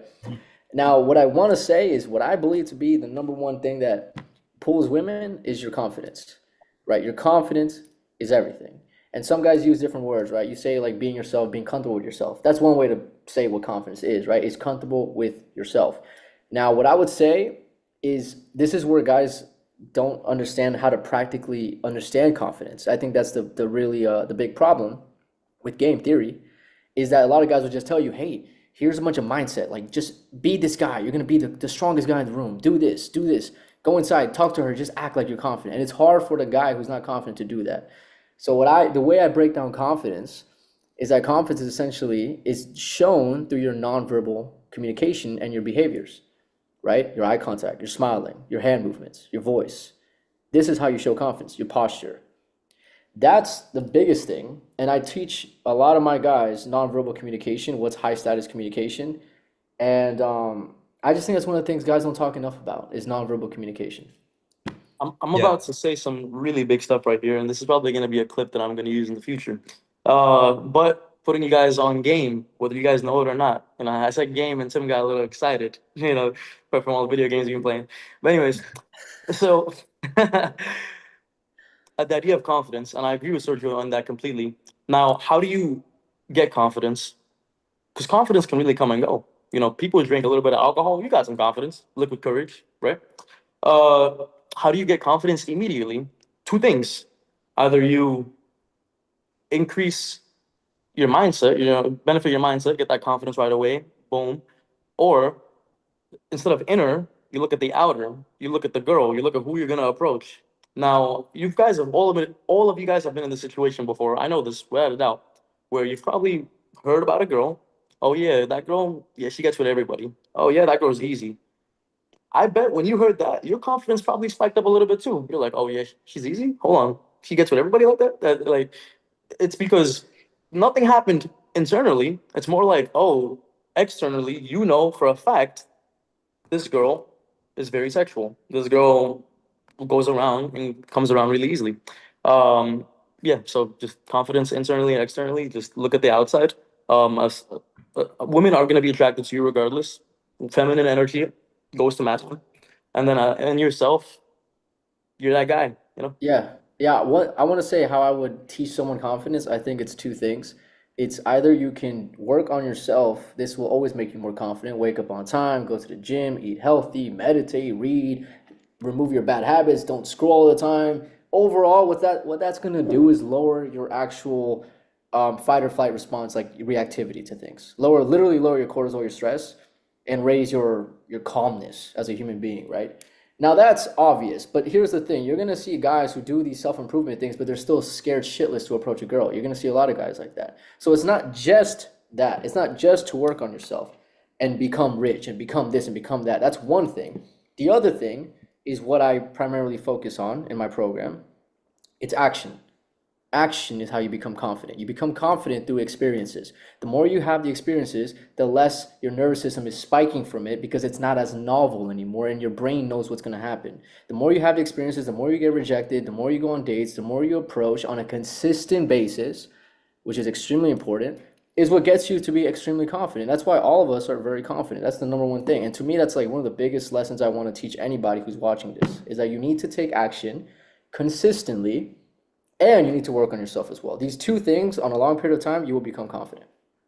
Yeah, I think to add on to that, a lot of guys focus on with confidence that th when I used to envision guys that are confident, I would think of a guy that he's confident because he knows he's going to get the girl. He's confident because he knows things are going to go a certain way and he sees it before it happens. But I feel like confidence is comes a lot more from, like Sergio was saying, taking action. And that taking action leads you to believe that no matter what happens, I will be okay. Like, I will be fine. Confidence is not, I know what's going to happen. It's like, whatever the fuck could happen to me, I'll be okay. I'll be fine. Like, I could lose my house. Everything could fall apart. I'll be all right. I'll figure it out. Like, I'll just be okay. And it's like that trust in yourself that, like, makes you carry yourself that way. And then when you have that mindset combined with actions, then you tie that into physically, what does confidence actually look like? Like, that guy, guy that's confident, he speaks slowly. He's calm, he's relaxed, makes eye contact, has open body language, takes up space, he squares up to the girl, like those types of things. Right. And those things will happen naturally when you become more confident. That's one. But two, you can also reverse engineer it and ask yourself, Yeah. like when you're in approach with when a client approaches a girl, you guys must have seen this, a client's doing his first day game approach. The number one thing a client will usually do wrong is he speaks too fast. Usually. Why? Because he's nervous. His nervous system is riled up. If I told the guy, hey, be more confident, it wouldn't work. But if I told him, hey, next approach, try your best to speak slower, speak slower, speak slower. And I also tell my clients to take deep breaths while they're out and approaching. And then he's going to speak slower and he's going to get a better reaction. I'm going to tell him, hey, you saw how she reacted better? He's going to be like, oh yeah, you're right, she did.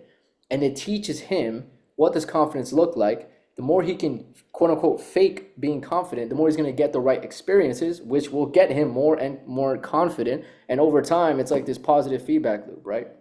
So I think you have to understand what confidence looks like. You have to understand how to get it.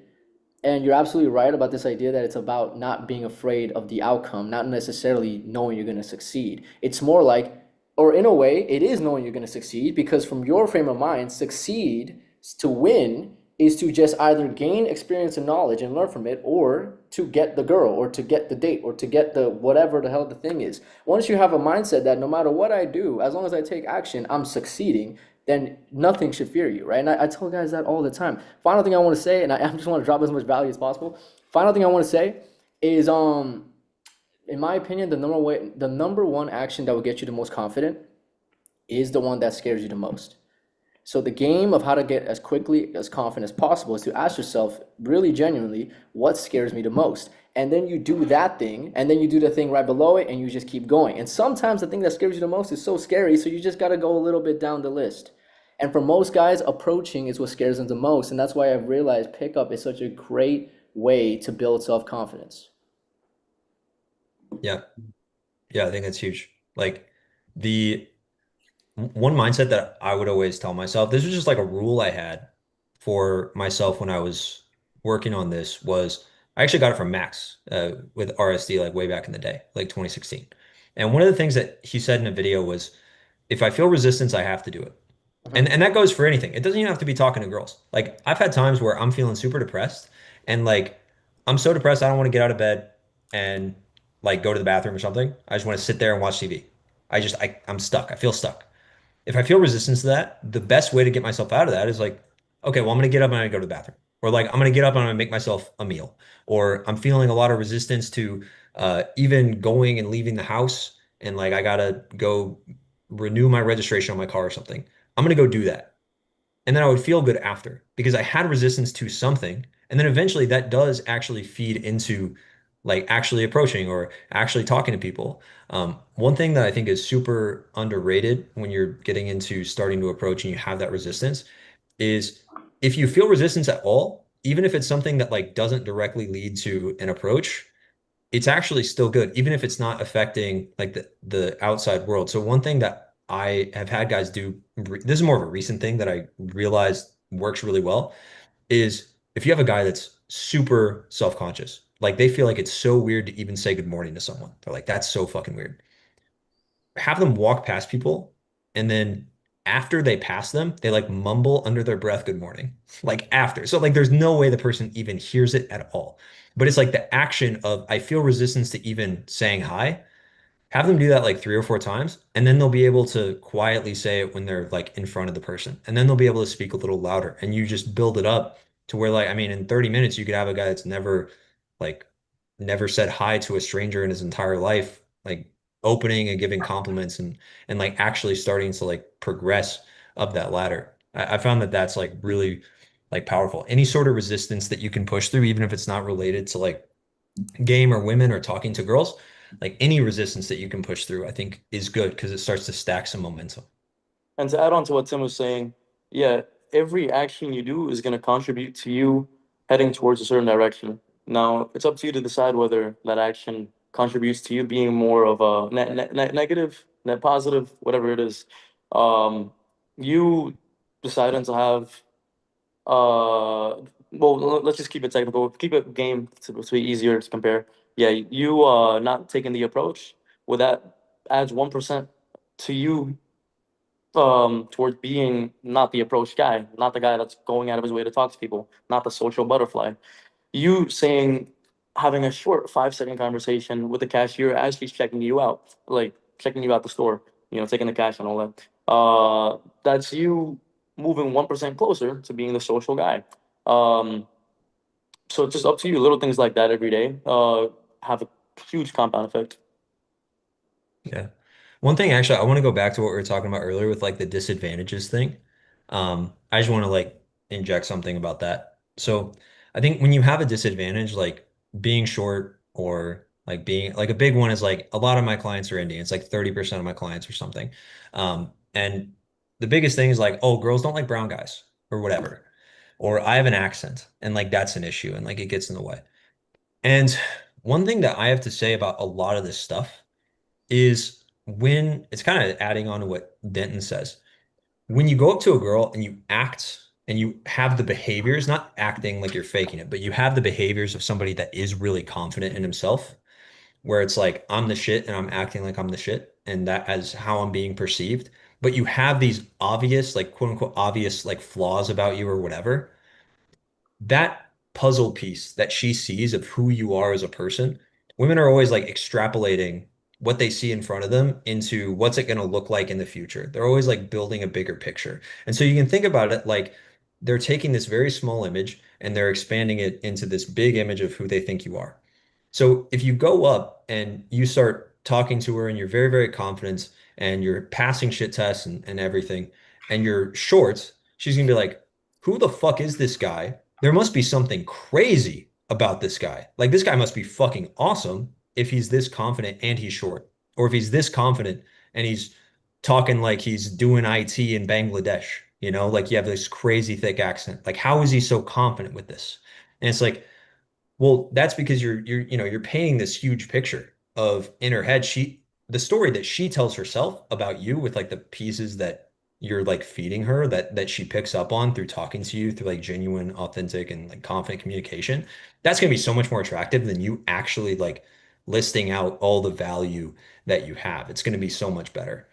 Yeah, What's actually really yeah. funny about sorry, Sergio, do you want to go? I'll say something after. No, I talk a lot. You go. You go. Okay, fine. I'll go. I'll go. So really quickly about insecurities, because I think that's what a lot of guys watching this probably have, right? Really, the reason you're on this video is probably because you're insecure about something. If you weren't insecure, you wouldn't struggle with women. That's honestly a big belief I have. Now, the idea of insecurity is to understand that the problem is not your insecurity itself, is the problem is that you just are insecure about the thing. Because even if you're short or if you're Indian, I can point, hey, there's an Indian that's confident, this guy. There's a short guy that's confident, me, right? There's a version of Tim's balding. He doesn't give a fuck, but then there's an actual bald guy that gives such a fuck. The guy who gives a fuck, the guy who cares so much about how others perceive him and he's insecure about blank, he will never win against a guy who, even though he has something, he's not insecure about it, right? So it's about the fact that you're insecure. That's the problem, not the thing itself. Now, with that being said, whatever the thing is that you're insecure about, if you can fix it, fix it. If you can't, you accept it. It's that simple. And then the next point is also to realize and ask yourself, have I actually maxed myself out in every other way but my insecurity yet? If you haven't, then don't assume that you can't get results a different way, right? So if you're short, okay, but have you went to the gym, got better grooming, learned game? Have you done these things? Have you got better fashion? Have you tried approaching consistently? If the answer is no, then stop bitching about your shortness. You're not getting results because you're not taking action, because you're not actually trying to be the most confident, high value version of yourself. If you're bald, go ahead and fix it in Turkey. You don't have the money? Okay, work harder. You don't want to work? Okay. Work on your confidence, your game, your fashion, your this, your that, and watch how you'll still get results. The Rock gets women. I get women. I'm short, right? There's an example for everything. I'm sure there's plenty of Indian men in the world who get women, and even though they're Indian. And I don't even think the girl thinks, oh, even though he's short, he's confident, so that must mean this. I think she's just not even thinking about it. She's not even thinking about it, because if you're not even thinking about it, the girl's not even thinking about it. If it's not a problem in your reality, it's not a problem in her reality, because if you have a strong frame and she can feel that frame, she's going to fall into it. And that's what game is I have a frame, I'm coming to you with a frame, and you're going to fall into it because I have good game. To say you have good game means you have great frame control. That's all it is. So if I'm short, but I act, behave, talk, the behaviors I do, everything I do is aligned with the guy who's attractive and deserves you, whatever girl I'm speaking with, then she's just going to fall into that if my game is good enough. That's all it is. It's conviction. Really important. Just had to say that. Yeah, I totally agree. It's so, I imagine for all of us that kind of pisses us off. That pisses me off because I used to have, when I was younger, I had so many fucking excuses. Like I thought my nose was too big. I thought I had wide hips. I thought my ears were crazy. You think your nose is too big? Well, I'm like partially Jewish, so I was like really insecure about that. But yeah, like all right, so I remember this time when I flew out to New York to go work with this guy, which he might even like.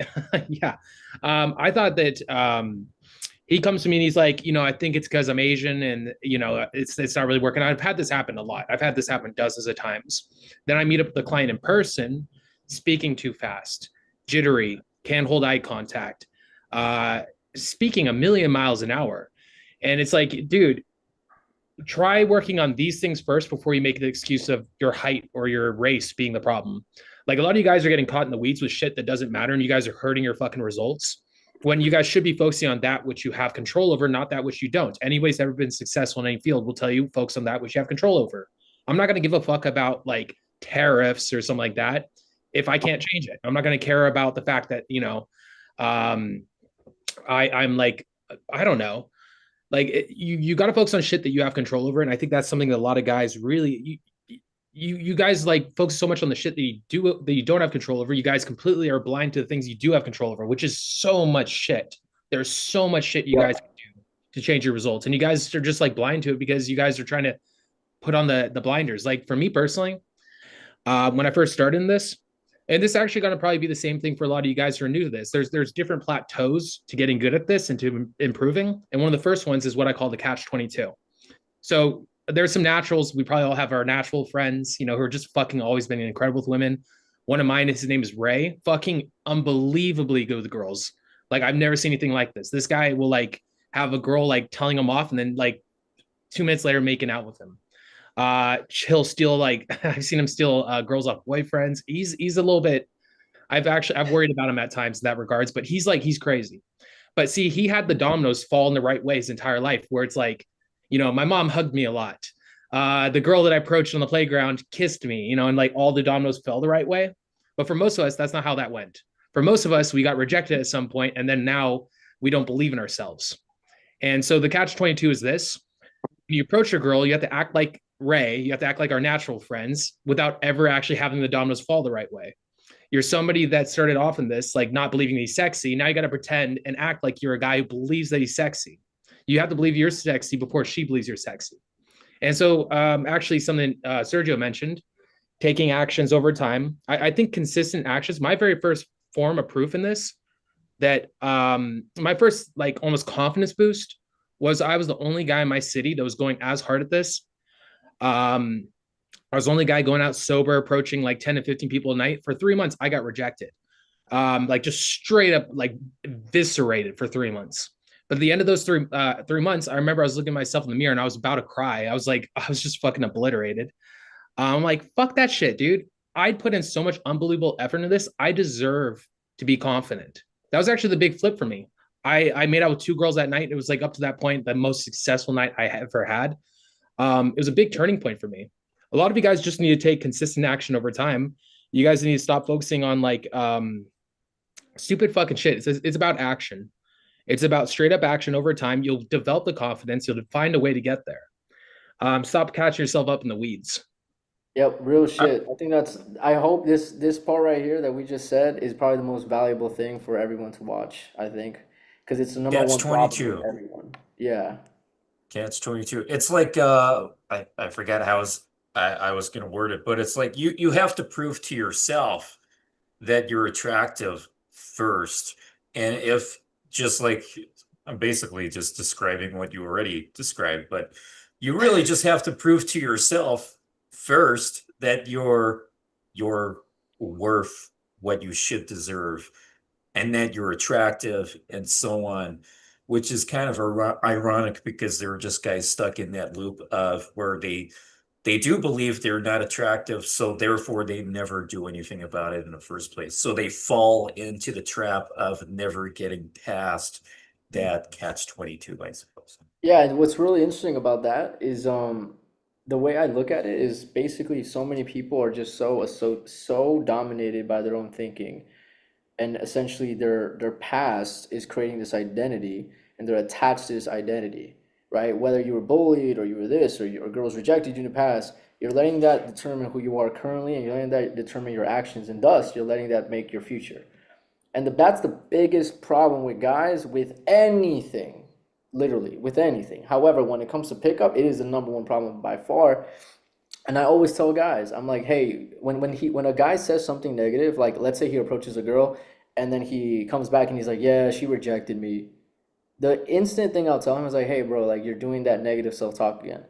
And I'm just gonna try to get him to become aware, like, hey, you're doing the wrong thing. Now approach her, and instead, right after you approach her, say something positive. I want you to say one thing positive. That's your new mission. He'll approach a girl, he's gonna come out of it, he's gonna say one thing positive, and I'm gonna congratulate him, and he's gonna slowly realize that the only reason he's in the position he's in is because he has this negative mindset. He has this thing that's beating him down and trying to get him to stay his old self. And I think the biggest thing that guys need to understand when it comes to learning pickup and learning how to get better with women is the only thing that's in the way is you. And you need to just stop attaching yourself to your old thinking patterns and allow yourself to believe and have faith that there is a different way of thinking. And that's why it's important to have a coach, because that guy can basically offset his mindset, his principles, what he would think, what he would say in these moments. And over time, you become more and more like him. And then you start to see, oh shit, 8 weeks ago, I was here and now I'm here and I'm actually thinking more positively about these experiences. And then you have strong faith, and that's when you're past it to catch 22. You're past it once you have an experience that proves to you that you did grow, right? And then you just feel like, okay, I could just keep doing this for longer and longer. And I really relate to what Denton said about being the most action-taking person in the city. That's exactly who I was. When I was in San Francisco, I was taking so much action. I was going every day to the bars, Monday, Tuesday, Wednesday, all the fucking time. And after a certain time, I remember I was like, dude, I'm doing something that no one else is doing, which means I'm going somewhere like positive with this. And I started to slowly realize I was going to become really big. That the moment I knew that my actions were just dramatically different than anybody else, it made me certain that my outcome and my result is going to be dramatically different than anybody else's. Yeah, dude, I think that's really important. And one thing that, just to touch on the self-talk thing, there is one person that you spend literally 100% of your time with. Like, think about the person outside of yourself that you spend the most time with. It's maybe 20%, like your mom or your sister or your best friend or whatever. You spend 100% of the time with you in your own brain. Like, it's 100%. And we spend all the time thinking about this girl that I spent 0.5% of my time today, just today, talking to. I'm never going to talk to her again. I care so much about her opinion and what she says about me rather than what I say about myself. And if you're spending 100% of the time with somebody, like imagine that every time, all the time you're walking around, there's someone following you around being like, ah, bro, you probably couldn't get that girl. Oh, dude, you're probably too short, man. It would take maybe 10 minutes for you to be like, dude, fuck off. Like, fuck you. Get the fuck away from me. It would not take any time. You'd be like, fuck this guy. And honestly, if a guy kept following you around, like, bro, you can't do it, you can't do it. I know for me, I'd be like, fuck you, I'm gonna go do it. And then you would go do that thing. And just to like spite that person, or like get back at them. And we don't think about ourselves like or our self-talk as like another person. But Mhm. I know for sure that for me, like there kind of are two parts of me. There's like the default kind of thoughts. Like I go to therapy and she'll like point something out, like, hey, I just noticed that you did this and this and that. I'm like, oh fuck. Like I didn't even realize that. There's like that part of you that's like subconscious kind of stuff you tell yourself and the image you have. And then there's like the thoughts of like, I want this, I'm going to do this, or I'm going to take action on this. But the thing that really controls you the most is like those 80% of thoughts that are just like underneath the surface. You don't even realize you're repeating them to yourself until you get them pointed out. So I think having someone on the outside to point that stuff out is super important. Now, I did want to say, um, the confidence, the bravado, the good things that you do get anywhere in life, it always comes at a nice sacrifice, right? For anything, if you had to get knowledge, well, you had to sacrifice the time to study it and learn it, right? Now, I would say, for me specifically, because I'm only going to talk about myself, but I'm sure most of you guys could relate to this to a degree. We would all not be on this call or be to the level of degree of game that we have if we did not sacrifice some type of loss or some type of mental battle. For me, I spent the first leading up until 2021. I mean, the quarantine was really a big hitting thing. Um, you know, battled against like these like anxious, anxiety induced battles against my head. I would walk around the streets, see people that I would love to talk to, not go approach them at all, and then spend the next 5, 10 minutes thinking about them. Bro, they're already down the street, they're on the block, they're in the car. I'm still thinking about it. And it would just be back and forth again and again and again to the point where before you notice it, you spent the whole day worrying about what could have happened with interactions that didn't even happen. You know what I'm saying? And that's really what led me to take myself seriously, relating to Sergio in a sense that I took dramatic effects, big changes, and got to where I had to be. Going from living in Jersey to moving out to Miami, Florida, at the age of like 20, to teaching guys, hosting boot camps all over the world, being recognized in Europe and other continents. But that being said, if you haven't sacrificed something, if you haven't suffered a battle, you're not going to be interested in self development. If you haven't been bullied, if you haven't been, some type of battle, you wouldn't be where you are today. Yeah, one thing I want to say on that is that everyone who's massively successful at pickup has had like some kind of either heartbreak story or feeling like insecure or like a social outsider or something. You feel like a lack of something. So a lot of people's pickup journey aligns with them just trying to overcompensate for their lack of self-worth that they had, right? And it's really interesting because, you know, Tim brings up therapy, right? Which is super interesting because I've actually been doing therapy recently. However, I didn't start doing therapy before pickup. And sometimes I ask myself, like, if I did therapy before pickup, would it have prevented me to have all that pain that I did have? And would it have prevented me to be this successful at pickup? And I actually think it might have prevented that. And that's why I think therapy is like this interesting subject where some guys say, yo, don't go to therapy. Some guys say go to therapy.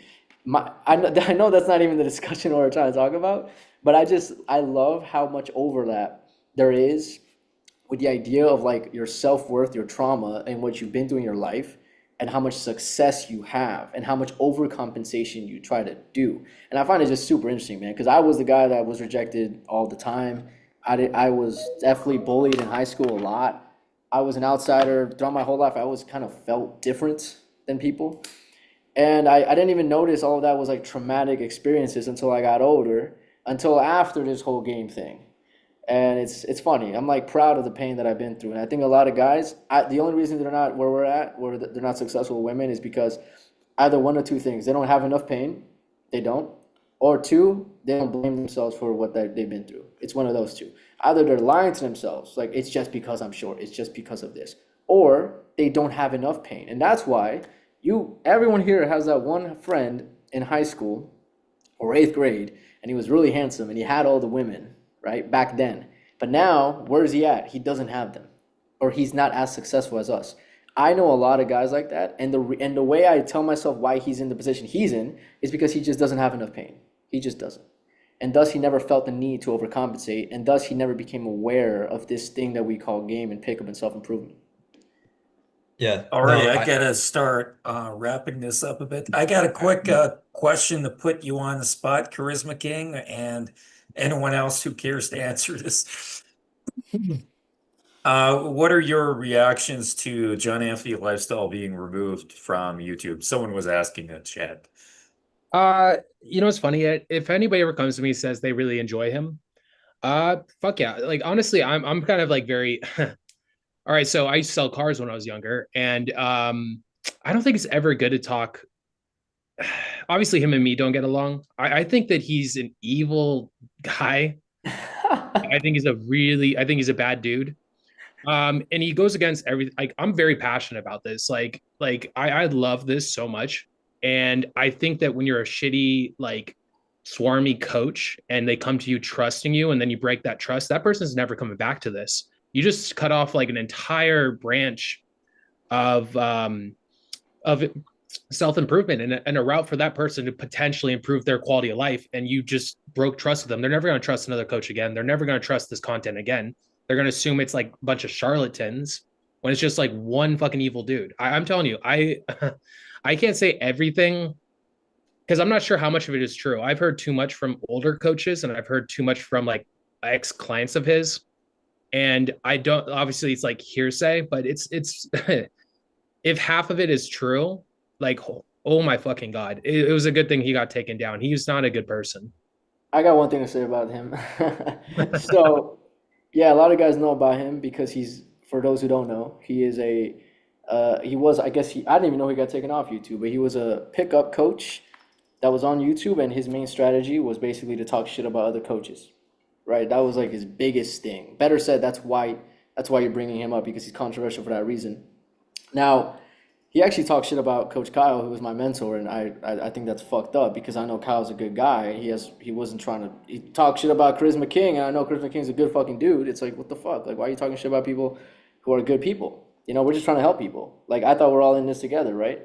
But my thought is I can't talk shit about nobody, even someone like John Anthony who talks shit about everybody, because I don't know what he's been through. I don't know how much pain he's suffering. He's probably suffering a lot of fucking pain internally.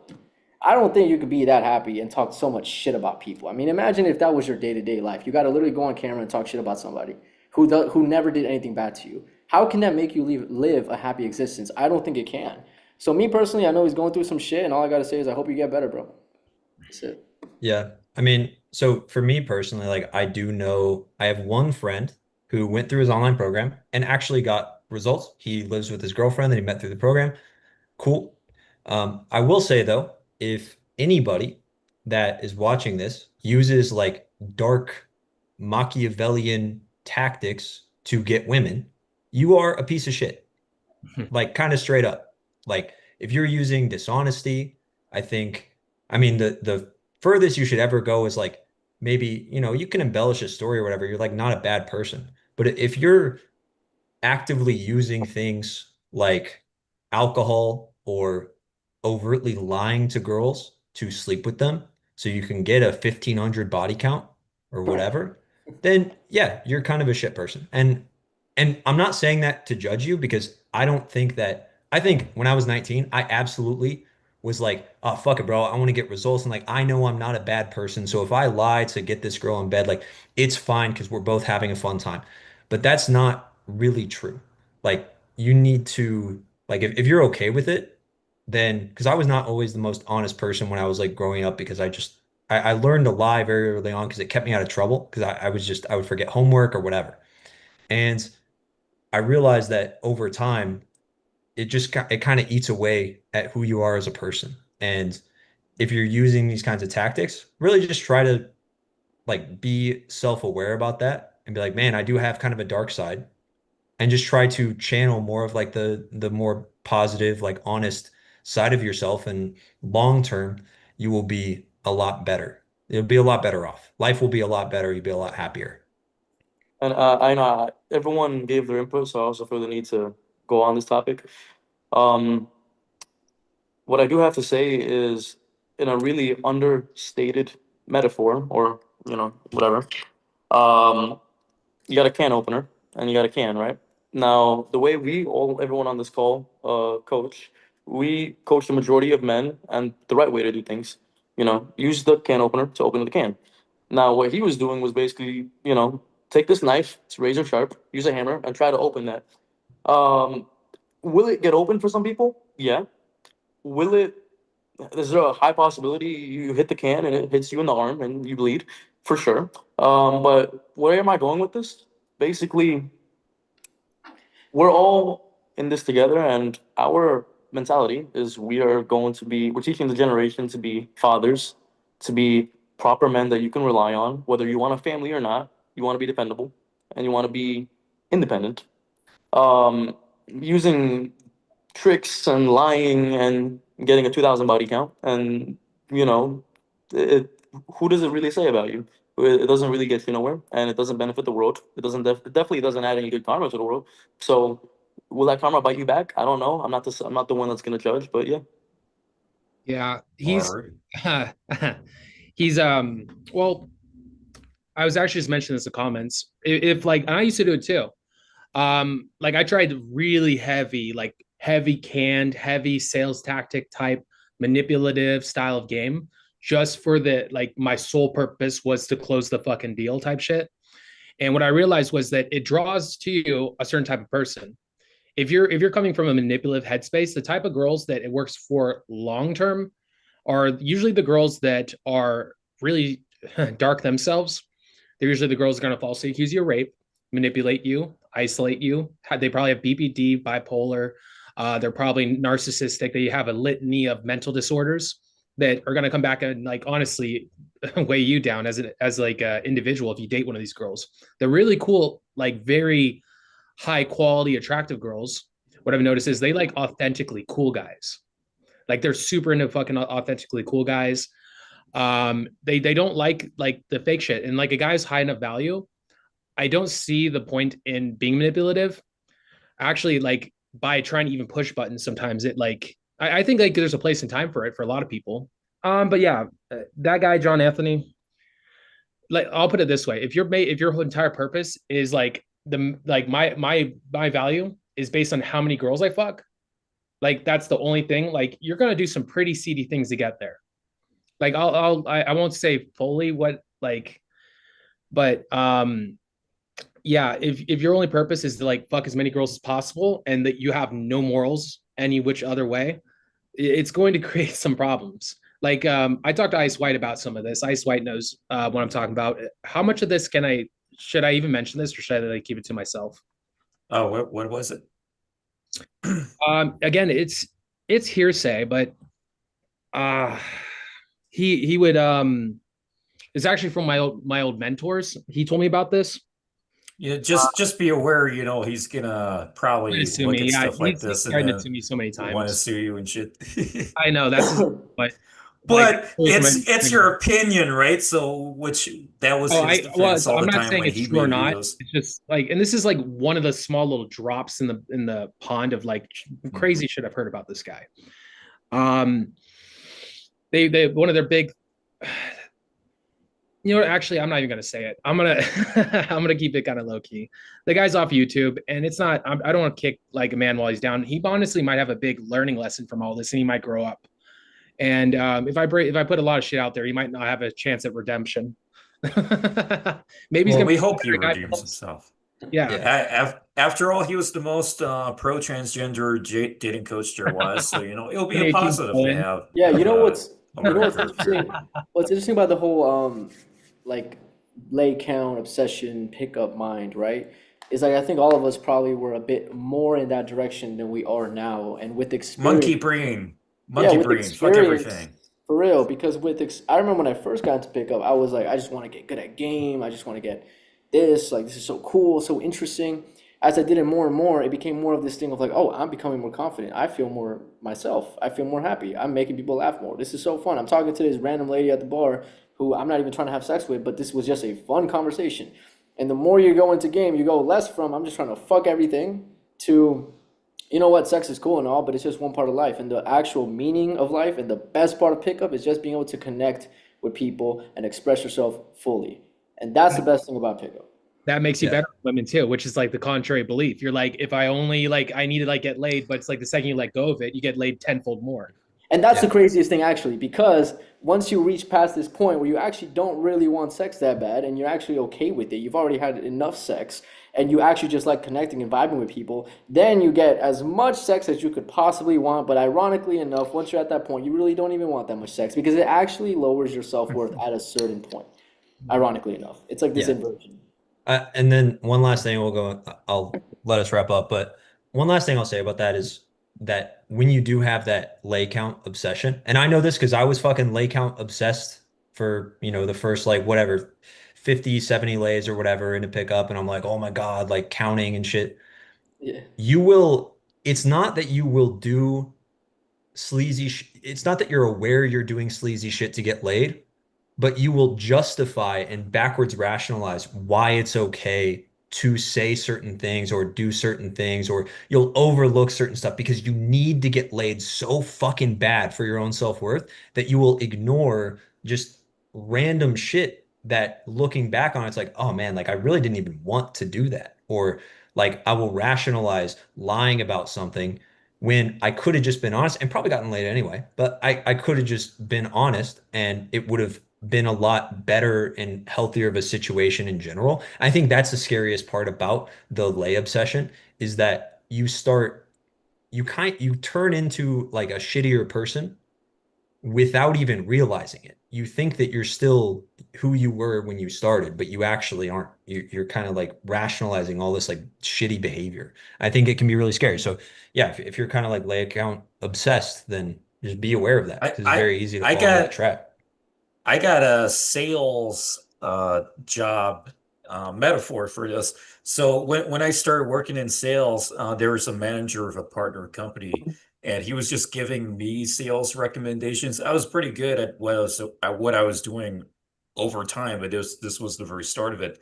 And he was basically advising me to lie to customers and say like, they're about technological features that don't exist. He was like, oh, mention there's a Bluebird feature, like just talking random fucking words that come out of his mouth. Immediately, I was just like, no, I don't want to fucking lie to people. Mhm. I just let him speak and say his thing. A few years later, I saw him out in a nightclub, and he was just, as soon as he noticed me, not seeing me for a while, first thing he does is come up to me and have a little small talk and stuff like that. And then he was saying, "Okay, I got to take these two ladies back for a threesome." He was just validating himself to me. So Mhm. it's a weird kind of thing where I learned early on he's a bit of an asshole probably, and then I it just gets reaffirmed to me, confirmed again. But we got a super chat here. Strong Stroker. What a fucking username. That's a bit sketchy. Buddy in the navy blue sharing some solid game. The other guys are too. Appreciate the perspective. And on that note, we got some pretty good stuff in here, covering a lot of topics. Any final comments? And then after the final comments, yeah, just like anything else you want to say, final comments while I disappear for a minute. Yeah, actually, so for anybody who's watching this too, I wanted to let you know there's levels to this. For you, it might be getting laid. Like actually, like so there's levels to this. For some of my clients, I would tell them, yeah, your job is right now get laid. Like if you're at those early stages, you're going to use that as an excuse to not put any effort in. You got to get through that first. This is all levels. Like I'm not talking to, like I did it for years before I like let go of the whole like lay count thing. Like it's a levels thing. The problem is if you get stuck at a certain level, then that level can become toxic, and then it's not just gonna hurt your results. It's actually gonna hinder you. It's gonna hinder your life. Like it's not good for you. Um, If you guys don't look into it, it's called spiral dynamics. It's something that Julian talks about a lot. It's a broad self-development topic. You get into this because you're afraid of being alone. Then you get into anger, you're like, fuck women. It's a level. And so you start approaching them, but you're being a little bit too but the women can sense the anger, the depression, the negative energy. Then that anger is too exhausting. You move to a place of want to be comfortable. I want a girlfriend. You get a girlfriend. The girlfriend cheats on you because you're not cool enough yet. Then you get into the level of I want to get laid. I want to get laid a lot. Um, then you get laid so much, your cup overfloweth. And now, because you have so much, it's not really as valuable as the connection is anymore. Like sometimes the connection, the fun, and the going out and making your friends laugh and shit, like that becomes the fun thing. And then you get laid more because of that, and you get like higher quality women, you get hotter women because of it. It's not like it's not this is not advice for everybody. This is like advice for us who've been doing this for a long time. Like for some of you guys, maybe that is the answer. Don't use it as an excuse. Like now that the guy said it's not about getting laid, I'm gonna go out and just like be a dumbass without any like direction. No, like take it seriously. Yeah, my final comment I want to say is for anybody watching this, I just want you to know that you can get women. You can learn how to become more attractive, become more confident, land a girlfriend, land. If you want a rotation, you want to have sex with a bunch of girls, you can. If you want to have a girlfriend and be this family man, you can. But it starts with just having the self-belief that it's possible. Because all of us here have struggled. And if we struggled and made it through, you can do it too. So that's one of the biggest things I want to say is just to have that self-belief. And if you need help, if you need more support, I strongly encourage the viewers to go get a coach. Doesn't have to be me, doesn't have to be anybody here. Just go get a coach, someone that resonates with you, that you like their style, that they provide value to you, that you have trust in them. Trust me, if you go get a coach, you're going to go from, instead of having to learn this in 2 years, you can learn this in 6 months or less. You can speed run your life so quickly if you just throw away your ego and allow yourself to be led by someone who's been through what you want to go through. So honestly, that's my second piece of advice. 1, have the self-belief, understand it's possible. 2, get a coach, whoever. I don't care if it's me or not. It's not about that. And 3, take action today. Stop waiting. There's never going to be a perfect time. That's it. And then my final comments, so I'll make it real quick.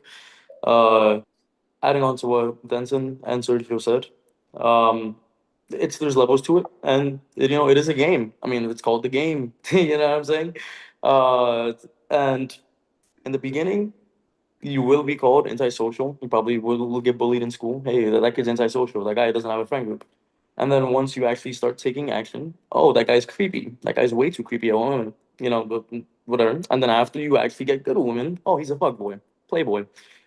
Regardless of what level you're at, you're gonna be called a name. There's always gonna be that person sitting on the bench, looking at you, talking about you. Whether they're in the game or not, they're gonna be watching. Someone's gonna watch, talk about you. And your ambitions are gonna change. It's fine if you have aspirations to have a high body count for the first year. It's fine. I mean, we've all been there. I know I've had a spreadsheet. Sergio's had a spreadsheet. Everybody here maybe does. I don't know anybody else. But Used to. okay, I swipe confirmed, and then maybe Denson and Tim. I don't know. You guys... Microsoft Office Word 2005 became so fucking laggy. I was just like, this is so frustrating now. But the reason I brought that up is because at a certain point, you stop updating that spreadsheet. You stop saying, "Hey, what the fuck? Why do I even have this? Am I trying to prove something to myself?" And that's when you got to the next level. So use your ambitions to drive you to the next goal. Throw your ambitions away, because the same ambition, your same goal tomorrow will not be your same goal today. You know what I'm saying? Once you accomplish that goal tomorrow, all right, I got the Lambo. I want another Lambo. What? No, I don't. That doesn't make sense. No, I want to see everybody around me thrive now. You know what I'm saying?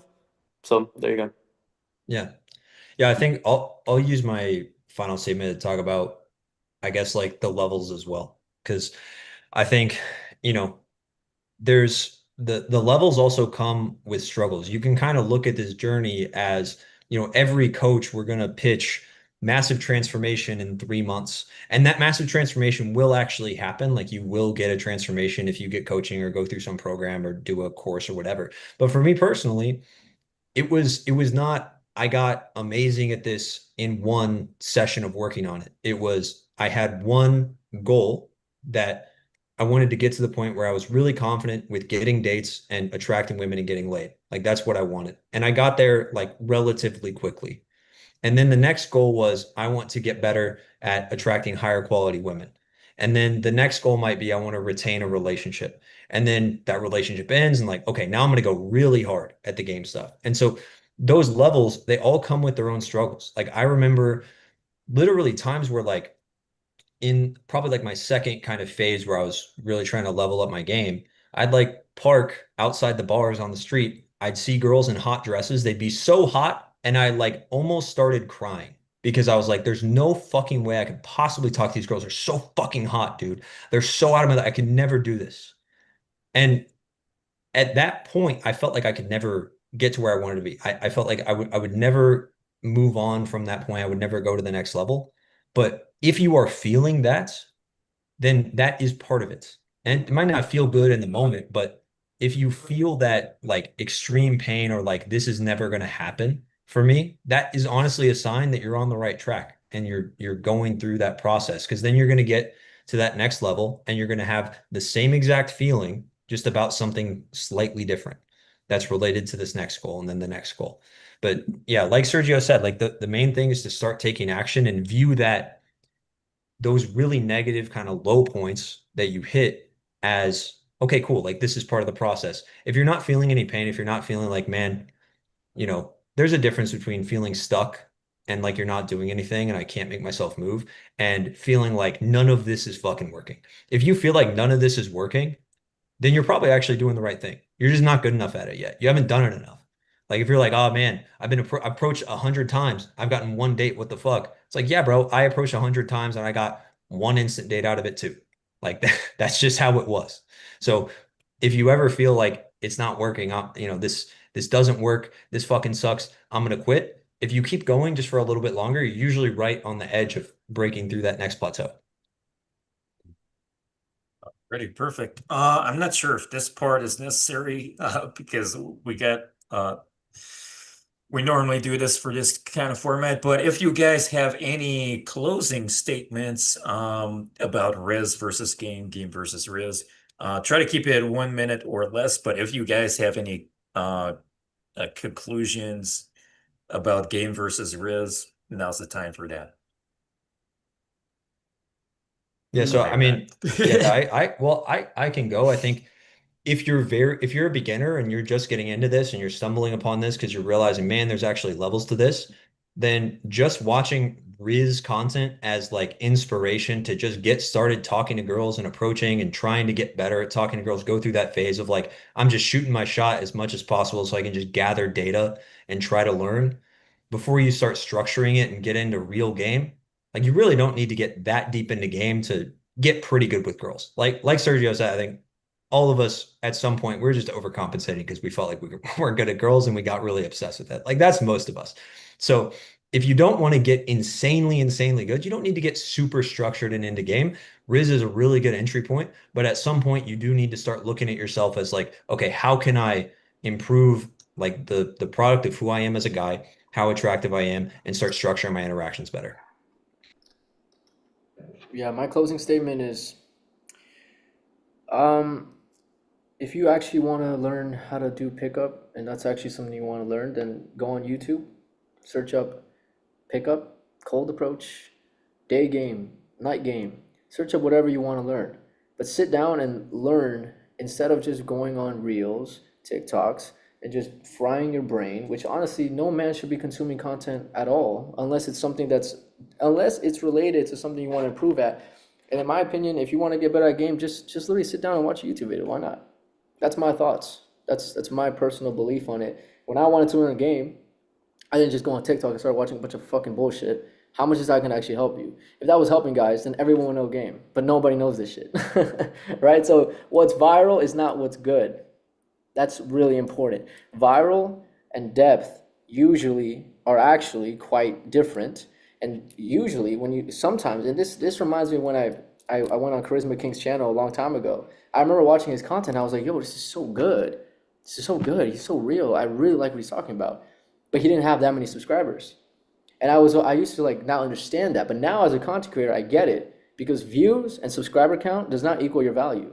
So when you see Rizz that's popping off 10 million, 20 million, 30 million, that doesn't equal the value. It just equals the entertainment and how much it's relating to the general population. But if you actually want to learn something specific to your situation, don't expect some crazy viral content to make sense with that. Because what you want to learn is something that has more depth and is more unique and niche to your situation. Not many guys actually want to learn cold approach, but a lot of guys just want to watch cold approach.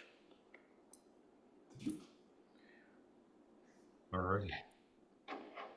I'm kind of on the fence about even bringing this up, but I think it's look, it's not supposed to be fucking easy for a lot of you guys who are going to get into this. It's really easy to pitch the silver bullet of this whole thing of like you're going to be like, look, if you want to get to a certain level, work has to be put in, and I mean intelligent effort. The Rizz videos, they're cute, and I think they're a lot of fun too. I love watching them. But if you want to get good at this, it's going to be work. Like you're going to have to put in like this is like one of the most competitive fields of like for men. It's women and money. If you want to outcompete your competition, you either have to be smarter about it or either put in more fucking work. Ideally, you have to put in both. If you guys are like after the first 3 months, you guys are like racking your brain and you guys are trying to talk yourself out of it. There's a hill to climb to get good at this at first. And if you guys don't have the like what we had, which is we had no other way out. You you got to find that within yourself. Honestly, it's up to you if you want to really like take it as far as we did. I think that all of us would agree that it was fucking worth it. The people that we became, the things that we did. I mean, it's fucking movies, movie star shit. It's the thing you see in movies, and you could do it too if you want to. Like anybody could do this. It's just, are you willing to put in the intelligent, conscious effort over a period of time? Are you willing to suffer rejection? Are you going to let your ego go? Are you going to allow yourself to become something different, or do you want to stay the same? I think that if you were to like take the emotions out of it and like just strictly look at facts, you would take the chance and you just put yourself out there. Yes, it is fucking difficult. Yes, it's very hard, but it's 100% fucking worth it. Not just from the women, but the person you become, the way that you feel in public, the way that you feel in conversations, the sense of confidence and pride in yourself for doing something other men were unwilling to do. Like, think about that. I don't know what city you're from.